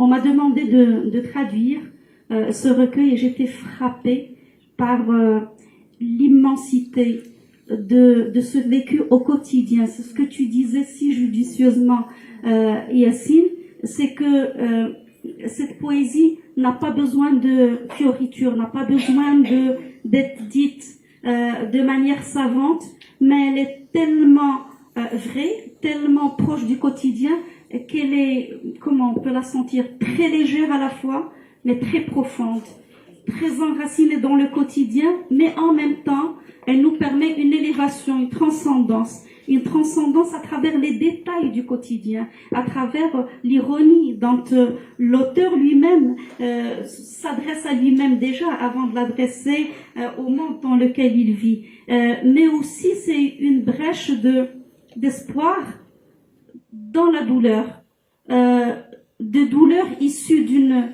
fragilité qui est elle-même la force dont a la capacité l'auteur. Il n'y a que ça. Sa force, c'est sa fragilité. Et cette fragilité est dite dans le poème pour dire aussi que sans la fragilité, rien ne serait possible. Et que la fragilité est essentielle. Sans elle, aucun poème n'aurait pu être écrit. Aucune hospitalité n'adviendrait parce que c'est dans la fragilité et dans l'ouverture que tout se passe. Et que l'humanité, la fraternité, la sororité vient de notre fragilité. Et les pans, justement, s'établissent à travers notre fragilité à nous tous. Parce que c'est illusoire de penser que celui qui n'est pas dans cette guerre ne mène pas de guerre. Au contraire, nous sommes tous confrontés à nos guerres intérieures d'abord et puis à toutes les guerres qui sont à l'extérieur. Parce que les guerres extérieures ne sont que le reflet de nos guerres intérieures. Quand le monde autour de nous va mal, ça veut dire que quelque part dans notre intériorité, il y a quelque chose qui s'éloigne de ce dépôt divin qui, en principe, nous permet d'être dans l'harmonie la plus totale et d'être au diapason de ce souffle divin, de ce dépôt divin confié à tout un chacun. Donc la poésie permet d'aller faire cette descente dans les forges de l'intériorité et dans la traversée du désert. Et seule cette descente nous permet cette sorte de transcendance. Dans le Coran, il est dit « Fasjud waqtarib » prosterne-toi et au moment où tu es le plus bas de ton être et ton front à même le sol, c'est là où tu atteindras cette proximité. Et c'est ce que ce poète fait. dans les affres de ce qu'il vit au quotidien, sachant qu'il ne vit pas à Raza, il vit à Paris, mais Raza ne le quitte pas. Et c'est vrai qu'il ne l'acclame pas, il la chante pas, il la vit comme une blessure intérieure, mais il la sublime par ses mots de tous les jours pour nous raconter que la poésie peut être aussi issue de la vie de tous les jours, de la vie du quotidien, et pour nous dire qu'effectivement, la poésie est le miroir de cette réalité qui nous entoure. Je vais vous lire un seul poème, si vous me le permettez. On en permet même 3.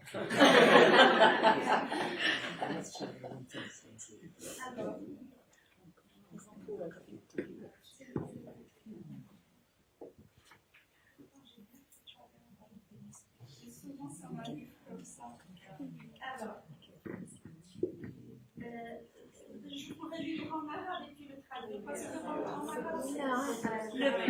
Le poème écrit dans la langue qui s'impose au cœur est toujours plus flamboyant que quand il passe par le pont de la traduction, même si la traduction peut être un pont magnifique et peut être une belle traduction. N'empêche que le cri du cœur tel qu'il s'élève dès la première fois, c'est la première intuition qui est toujours juste.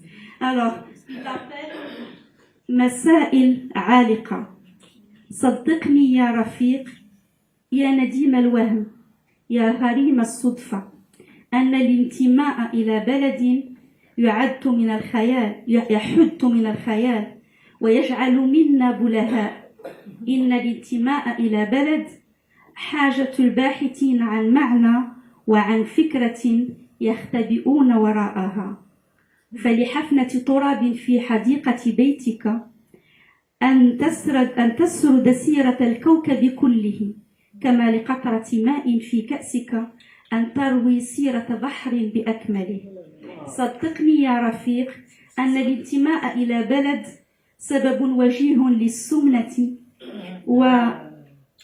للسمنة وخدر دائم في الأعصاب فلدفقة هواء في طريقك أن تحمل صدى انفجار في السديم القصي حدث منذ ملايين السنين إلى جوفك الفارغ صدقني يا رفيق يا ربيب التكنولوجيا يا خطرا يوميا على البيئة إنك تحمل أعراض الأرض حتى حين تعطس أو تسخن أو تتقيأ وإنك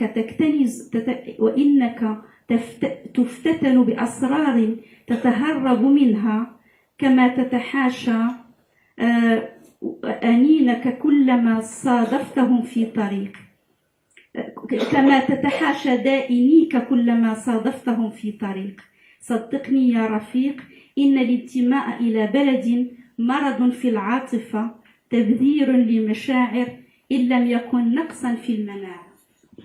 Bravo, bravo.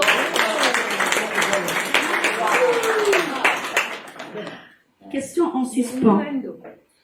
Crois-moi compagnon. Ah, excusez-moi. J'avais oublié. Crois-moi compagnon, confident de l'illusion, rival du hasard, appartenir à un pays rétrécit l'imagination et fait de nous des idiots. Appartenir à un pays, c'est le besoin de ceux qui cherchent un sens et une idée derrière laquelle se cacher.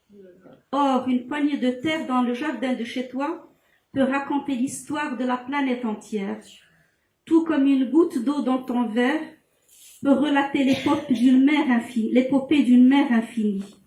Crois-moi, compagnon, appartenir à un pays est une bonne raison pour l'obésité et un assoupissement continu pour les nerfs. Un souffle d'air sur ton chemin pourrait porter l'écho d'une explosion dans la nébuleuse éloignée, survenue il y a des millions d'années, jusqu'à ta poitrine vide. Crois-moi, compagnon, rejetant de la technologie, danger quotidien pour l'environnement, tu portes les symptômes de la terre, même quand tu éternues, ou que tu as de la fièvre, ou que tu vomis, et tu regorges de secrets, que tu fuis, comme tu évites tes créanciers au détour d'une rue. Crois-moi, compagnon, appartenir à un pays est une affection de l'émotion, un gâchis des sentiments, si ce n'est une faiblesse de l'humilité.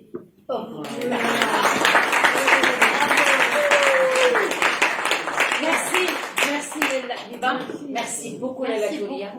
Merci beaucoup. Alors on va passer à Hanan et juste avant moi je vais réagir poétiquement, hein. Ok. Ma façon de réagir à la Palestine, ça a été la poésie. Mais juste avant, j'aimerais quand même parler de quelque chose.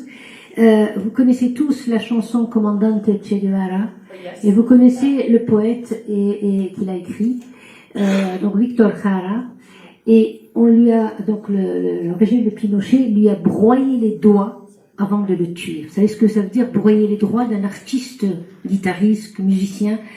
Et aujourd'hui, puisque nous étions en Chili, aujourd'hui le stade de Chili s'appelle Victor Jara et non pas Pinochet. Donc c'est les Torats qui moto ou les Alors moi j'aimerais juste vous dire comment j'ai réagi. Il y a déjà une bonne quinzaine d'années, j'ai rajouté un vers à ce poème parce que Gaza aujourd'hui. Vulnérables, nus, sans armes, et je les effraye. Armés, blindés, riches, ils craignent ma nudité et mon dénouement les nargue. Miroir éphémère mais limpide, mon refus de haïr exacerbe leur haine et libre, je me glisse hors des costumes xénophobes qui me taillent. Moi, Hajar, mère d'Ismaël, je sais le désert, l'exil et la soif. Je suis là où rien n'est, et rien est le royaume d'où je renais. Hajar, mère d'Ismaël, femme d'Abraham, Sarah, mère de Ishaq, femme du même Abraham. 2 mères, 2 fils et des millénaires de larmes, de sang et de haine à guérir.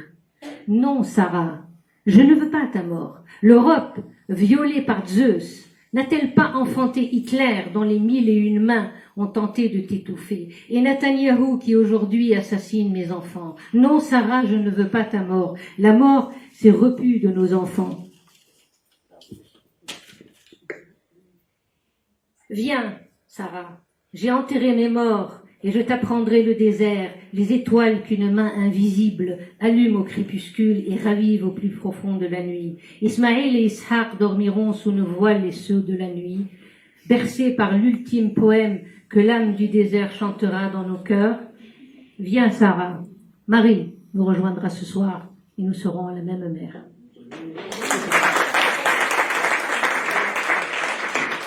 Un tout petit détail, j'étais alitée, j'étais malade une bonne quinzaine d'années que j'ai écrit ce poème en particulier, il a fait le tour du monde. Il a été chanté en France, il a été publié aux États-Unis, au Panama en arabe et en espagnol, au Maroc, etc. Tout seul. Il a voyagé dans le monde, tout le monde s'est senti. Et puisque nous parlons de pont aujourd'hui, je crois que ça a été un poème pont. Alors juste un petit détail, pourquoi j'ai rajouté Marie à la fin? Parce que j'étais alitée, j'étais malade, j'étais dans l'impossibilité de bouger, et je me suis rendu compte qu'on était le 24 décembre. Merci ce partage, ce beau partage, s'il te plaît. Ouais. اوكي شكرا. سليم مزال انا رئيس المنتدى الثقافي الاوروبي الفلسطيني. عندي 28 او 29 كتاب الروائي والثقافي. بدايه اوضح نقطه فيما يتعلق بأنثولوجية الشعر الفلسطيني، وهذا عنوان المحاضره استاذ عدنان. انه المجتمع يعني ما حصل بال 48 كل المجتمعات هزمت، حتى الولايات المتحدة تم احتلالها يعني. لكنه ما حصل بال 48 انه هناك صار كارثة، وهذا السبب جاء تعبير النكبة، يعني يسمونه بالكاتاستروفي ثيوري. بنظرية الكارثة بصير في رد فعل انه ما حصل مش هزيمة، صار كارثة انه مجتمع بأكبر من كده. يعني اعطيك مثل بسيط، مدينة حيفا كانت 90,000، كانت أكبر مدينة من كبريات المدن على شاطئ المتوسط في ذلك الوقت. بعد أسبوع أصبحت 2000 فقط. أنت تخيل يعني عمك، خالك، جدك، هذا بلبنان، هذا بسوريا، هذا بالأردن. تم تدمير يعني السوشيال فابريك تاع المجتمع، تم تدميره. جاء الشعر، الأدب، الثقافي دوما لما بينهار العسكر والمقاومة العسكري ما حد بيستخدم غير الثقافي. حتى كتب مدرسية ما كانش موجود. بال 48 انا بعرف عمه لمحمود درويش لانه بيكتب بلبنان، هم عادوا على فكره بيكتب وعادوا. طبعا هي قصه طويله، بسموه متسللين، تعبير اسرائيلي، اللي طلع من بيته بعد اسبوعين ترجع قال انت متسلل، واطلقوا النار، قتلوا لا يقل عن 2000 شاب بهذه الطريقه. اوكي. ولما عاد محمود درويش بالصف الاول بدايه كان اتفاق بين المدرسين، لانه رسميا غير مقبول، مش رسمي، لانه اليهود لما احتلوا البلد اللي موجود سجلوا الى خارج البلد ما بترجع نهائيا، ووضعوا قوى خاصه لاطلاق النار على اي واحد بيرجع قال هذا اصبح متسلل. يعني انت بتغادر بيتك اسبوعين يعني بتعود له متسلل. مين اللي بقول لك؟ واحد بولندي ولا اوكراني. anyway حتى نفهم كيف رد الفعل الثقافي. في البدايه كان شعر حنين، هارون هاشم رشيد، يوسف الخطيب، طقان الاخ والاخت. هذا الشعر الحنين على الطريقه الاندلسيه، حتى الاندلس ذكرت على فكره، يعني احد الشعراء قال انه خاصه الاندلس قال بالعشرينيات شعر يعني المعاناه، الحنين. جيل محمود درويش جاء جيل اخر. وبالمناسبه يعني حتى يكون موضوعنا يعني كمان يعني هناك شعراء مهمين جدا لا يقل عن محمود درويش. التركيز على شخصيه شاعر واحد وكانه يعني انا برايي في بعض يعني بعض الظلم للاخرين. هاي مش طبعا وانا خضته من 25 سنه الكلام مش اليوم. هو هذا الجيل سميح القاسم، معين بسيسو الى اخره، محمود درويش جاء بعد مرحله الصدمه، فقدنا كل شيء، والحنين، الزيتون، البرتقال، كله بدات تبدي المقاومه.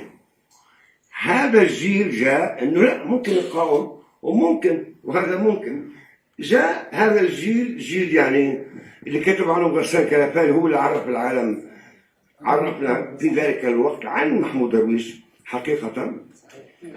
هذا الجيل هو بدأ يعني مرتبط بفكرة المقاومة. طبعا المقاومة كانت بسيطة يعني، لأنه طبيعة الصراع هذه مسألة قد تكون يعني وجودك، يعني أجى مثلا فرنسا احتل المغرب، احتل أفريقيا، أنه بيشتغل لك بس هذا يستهدف وجودك، يعني your very existence مش مطلوب، وجودك كله.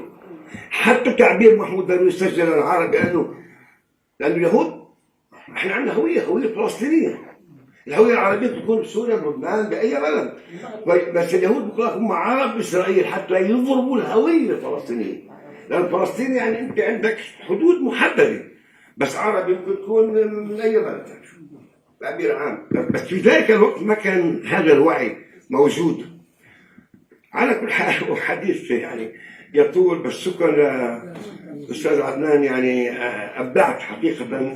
حكوا فرنسا أنا قليل فرنسية ضعيفة ما كنت أفهم كثير، بس شكرا لكل الجهود والله يعطيكم.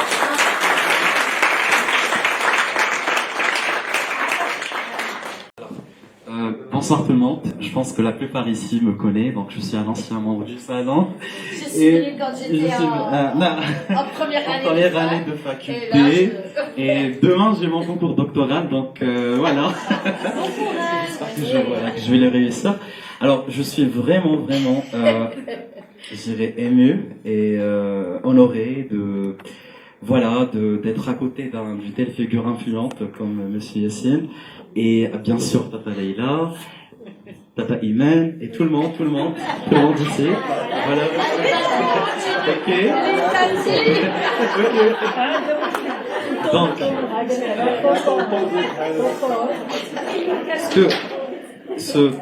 ce dont nous parlons aujourd'hui résonne beaucoup avec moi parce que la Palestine, alors, je suis originaire, je suis hassani d'origine, donc originaire en fait de Bani Hassan, du peuple hassani. Donc j'ai une forte résonance arabe, j'aime beaucoup ce qu'on appelle l'arabité, le panarabisme et tout. Je me suis dit un jour, l'écriture maghrébine reflète-t-elle ce que l'on appelle le panarabisme? Et ainsi, lorsque la Palestine, en fait, bien sûr, la cause palestinienne, la condition palestinienne, en fait, ça résonne avec toute personne saine, mentalement, bien sûr, sauf ceux qui sont un petit peu dérangés, voilà. Oui, mais je vais en fait en parler bientôt. Ce qui me touche vraiment, c'est que le monde en fait circule et roule, alors que la Palestine se détruit, mais le monde n'est pas mis en pause. Mais pour moi, le monde s'est mis en pause. Parce que je trouve que nous avons perdu notre humanité, nous avons perdu notre dignité, et comme si l'être arabe ou bien l'être musulman n'existe plus. Et c'est là, en fait, là où je pose la question, est-ce qu'il y a une distinction entre l'être et l'existence? Où est-ce qu'il est? Où est-ce que se trouve la différence entre un être arabe et une existence arabe? Est-ce que là, l'être arabe n'est plus existant, ou bien l'existence de l'être arabe n'est plus vivante, ne manifeste plus dans le monde. C'est-à-dire, elle a été harcelée, elle a été violée, elle a été anéantie par le colonialisme, par le néocolonialisme même. Ce que je voulais dire maintenant, c'est une petite réflexion que j'ai écrite en arabe le 23 juillet.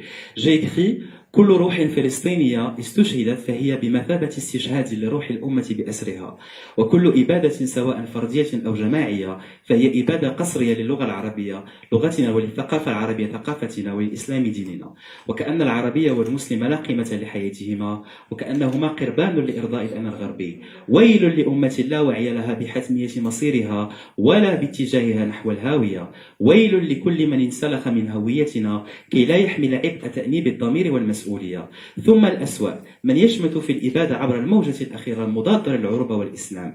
لكن طالما العالم العربي لا زال يلد من رحمه الجريح عقولا نيرة وضمائر صاحية، لن يخبو أمرنا في فلسطين حرة أبية وعالم عربي موحد فكريا في أفق المصير الحاسم. Et comme je dis, ربما فلسطين هي ليست قضية بل هي قيامة، والقيامة ستقوم ولو تأخرت.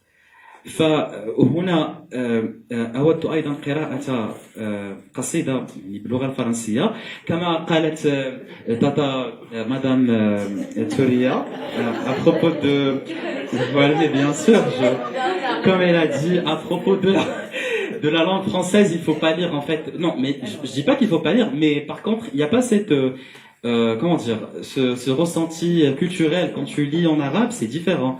Mais j'ai beaucoup aimé un poème en français, traduit de l'arabe. C'est le Soudain, je me souviens de mon désespoir. Alors là, pourquoi je voudrais en fait rebondir sur ce fait, parce que ce souvenir du désespoir, ça veut dire qu'on l'a oublié à un tel point. Donc cet oubli, il est existentiel. Donc l'être humain, il arrive à oublier. Mais comment est-ce qu'on peut arriver à oublier lorsque toute notre existence est plutôt anéanti par le colonialisme? Et il dit là: où étais-tu au ciel quand nos maisons étaient bombardées? Où étais-tu en mer quand nous étions en train d'être carbonisés? Et ce qui m'a vraiment attiré l'attention, c'est le fait que le mot ciel n'est pas en majuscule, ni le mot mer. Mais pour moi, ciel et mer, ça dit divinité, ça dit le divin, ça dit Dieu, ça dit l'existence. Bah voilà. Donc ma question est la suivante. Pourquoi aujourd'hui, on trouve que le panarabisme en tant qu'étoile, une fois, comment dire, stellaire, et aujourd'hui, il est un petit peu, elle commence à s'étouffer de plus en plus. Et puis, quand je parle du panarabisme politique, il pourrait avoir été effondré, je comprends. Mais aujourd'hui, je parle d'un panarabisme épistémologique et culturel. Où est-ce qu'il va naître et où est-ce qu'il va renaître et quand est-ce qu'il va renaître plutôt? Parce que de nos jours, on regarde, je parle de mon expérience, je pense que la Gen Z ici devrait savoir de quoi je parle, mais je parle que sur les réseaux, on trouve un discours haineux contre tout ce qui est arabe, tout ce qui est islamique, tout ce qui a à voir avec la civilisation arabo-islamique. On trouve des minorités, je vais pas spécifier, mais je disais que je trouve en fait à des ennemis qui s'attaquent en fait à la culture arabo-islamique et auxquels je m'adresse en fait là maintenant, parce que vraiment c'est futile. Parce que nous, en fait, mon souffle personnel, c'est l'arabe. C'est ma culture, c'est mon existence. Alors, où est-ce que, ou bien quand est-ce qu'on verra des écrivains maghrébins qui vont écrire, ou bien qui vont lutter contre ce type de fléau? Parce que vraiment, à un certain point, ça commence à culminer et ça devient un petit peu irrésistible, quoi. Voilà, un petit peu intolérable. Parce que si moi je n'attaque aucune culture, ou bien je ne m'adresse à aucune culture, pourquoi la mienne s'attaque? Pourquoi la mienne, en fait, là, se radicalise et vous savez, il se focalise beaucoup sur ce fait. Et j'aimerais bien écouter un jour un poète, ou bien on parle du poète, mais le poète, le vrai poète pour moi, c'est le poète qui ne craint personne, qui ne craint rien. Pourquoi les poètes, en fait, aujourd'hui, sont un petit peu, on dit en anglais, politically correct? Non, ne soyez pas politically correct. Il faut corriger ça, en fait. Adnan n'est pas politically correct. No real poet is not. Yes. Adnan n'est pas politically Non, mais c'est pour ça que je parle à monsieur Yassine Adnan, parce que je vois la lueur, en fait, en vous, de... No real poet is ever politically correct. Exactly. No. Period. C'est pour ça, en fait, là, que je m'adresse à votre honneur aujourd'hui, parce que pour moi, vous êtes une lueur. Je vous écoute, en fait, avec patience sur la radio quand vous passez, et je vous suis de près vos œuvres. Et voilà, voilà, j'aimerais bien, en fait, vous poser cette question, cette grande question voilà, et avoir une petite réponse. Merci.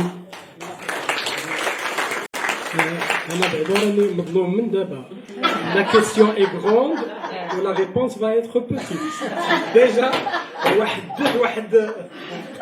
لا هو حقيقة السؤال كبير بزاف وصعب أنني نتفاعل معاه في هذا المقام، ولكن أنت كتطرح اللغة في أبعادها المتعددة.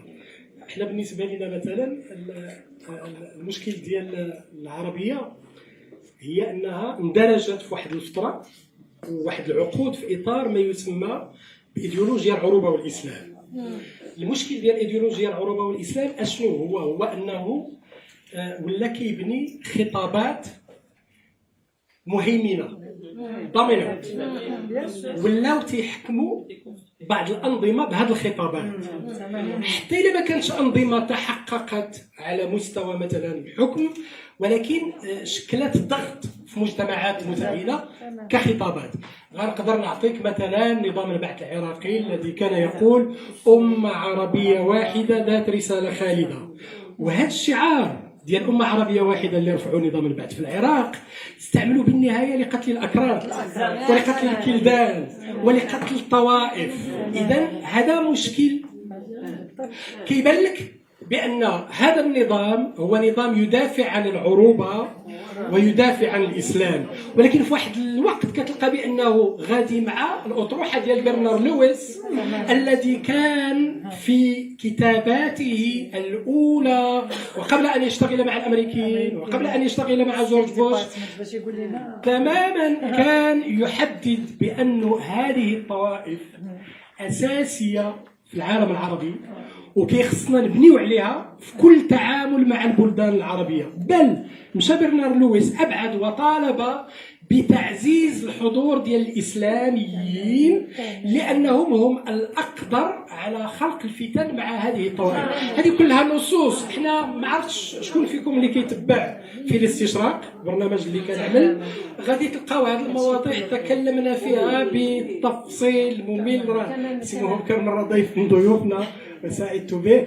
المهم الفكرة هي أن احنا في علاقتنا باللغة العربية ما فيها شك هي جزء أساسي من هويتنا.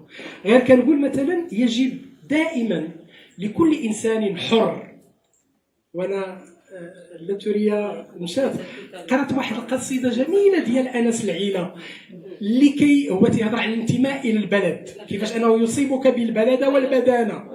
البلد والبدانة هي الهوية بأي معنى حينما تتماهى تماما مع بعد من أبعاد الهوية هذه يدفعك إلى الانغلاق. لهذا أنا كنقلب على هويتي في التعدد، العنصر العربي والعنصر الاسلامي والعنصر الحساني الصحراوي مكون اساسي في لغتي، والعنصر الاندلسي والعنصر المتوسطي. انا متوسطيتي راه كنحس بها، ماشي زعما راه ما عرفتش شكون شي مره كان طلب مني ان اتحدث عن المتوسط في شي فضاء في اسبانيا، وقال لي شي واحد غادي يتكلم على المتوسط ولو انك مراكشي، وانا نبدا بها. قلت له لا، حيثما هناك زيتون هناك المتوسط. طبعا احنا عندنا الزيتون حتى الرودانت، اذا انا اعتبر الروداني متوسطي. اذا هنا كيفاش كتقلب انت على هذه الهويه في تعددها؟ ثم ان الهويه سيروره، كيف التشكل. وانا كنكتب، انا راه كنبحث على الهويه ديالي، كان احاورها في اللغه، في القضايا، في التفكير. هي قيد تشكلي باستمرار، وانت تتشكلها في الحياه، في الكتابه، في القراءه، في كذا. انا اليوم ليس هو انا امس، انا بعد هذا الكتاب، وبهذا الكتاب ماشي هو انا قبل. على مثلا انا بعد هذه لي دوزونتولوجي كاين واحد البعد فلسطيني في شخصيتي. انا دابا غير في هذه الجوله الامريكيه يعني دائما يطرح سؤال هذه الانطولوجيات. هي ترجمت الى الفرنسيه صحيح، هذه ترجمت ايضا الى الايطاليه، ولكن انترليكت مثلا خدامين على هذه ديال غزه ترجمتها الى الانجليزيه، وكنت كنقرا بعض هذه النصوص بالانجليزيه. فالفكره هي كيفاش تحمي او كيف تحمي هويتك انت بعدا كشخص في اطار التعدد. واللغه العربيه هي شي حاجه اساسيه ومهمه في ذاتها، يعني خارج الخطاب الايديولوجي المرافق لها. هي بالغه الاهميه. اللغه العربيه راه خصك تعرف دابا هي ثالث لغه دابا في العالم كلغه اولى، كلغه رسميه. كاع الاحصاءات طالعه فيها باش تكون الان هي من اللغات ديال طبعا مجلس الامن الدولي والامم المتحده، وتعتبر لغه معتمده الان من العالم العربي من المحيط الى الخليج. خارج هاد اللغات الاخرى اللي هي انا بالنسبه لي بحال المروكن ارابيك كنعتبرها كاين واحد الكونتينيوم لينغويستيك اللي جر من العربيه ستاندرد ارابيك حتى المروكن ارابيك، اللي كيخليني كنحس بواحد الراحه. واعتبر مثلا انا ملي اشتغلت بالمروكن ارابيك مثلا باللهجه المغربيه في فوتماروك، كنت كنستمتع من الطراء العربيه ديالي، ماشي كنت زايد عليها. دونك قراءة نور الدين مثلا عيوش أنا ضدها ماشي معها. أنا لا أعتبر بأنه كاين عندي صراع بين اللغات، لا، هذا جزء لا يتجزأ من غنى اللغة العربية، ولا هذا جزء لا يتجزأ من غنى اللغة العربية. ولهذا أنا في الحقيقة ما عرفتش نجاوبك لأنه الوقت قصير. شكرا.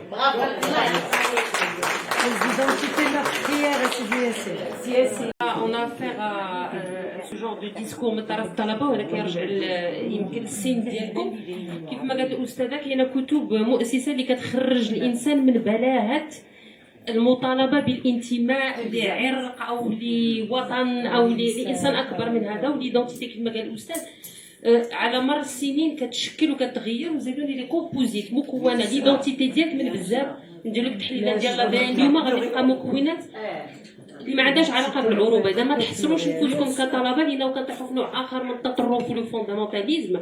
ريفونديك لي زيدونتيتي ديالك ونفاتح وما تبقاش محبوس في العروبه، لان جميع المكونات. واللي بغيت نقول تضامن مع فلسطين، si on a eu ce sentiment d'empathie et de compassion pour la Palestine ou pour Gaza, ce n'est pas par souci ou ça a été une provocation. ليس أننا عرب par arabité ولا الإسلام. أنا أتضامن مع غزة ككائن حي وبشري وإنسان كبشر. إذا par l'humanité يعني كيمسني la guerre au Soudan, la guerre le Congo, la guerre ديال لي روينغا، فين ما البشر كتقل لا دينيتي ديالو أو كيتعنف. Je me sens concernée بحكم الإنسان. وهذا وانت تقول أمين معلوف les identités meurtrières باش ما كندخلوا. Plus on pénètre dans les particularismes et je revendique mon identité en tant que femme, je serai en conflit avec les hommes. Si je revendique mon identité en tant que musulmane, je serai en conflit avec le juif, avec le. إذا نتحرروا منها وخليونا في هاد ليتيكيت ديال être. أنا حتى être humain تحررت منها. مشيت être vivant. En tant qu'être vivant, je respecte tous les vivants, animaux, végétaux et les humains. Donc تضامن مع غزة مع الآخرين بحكم إنسانيتك لا فقط بعروبتك أو إسلامك.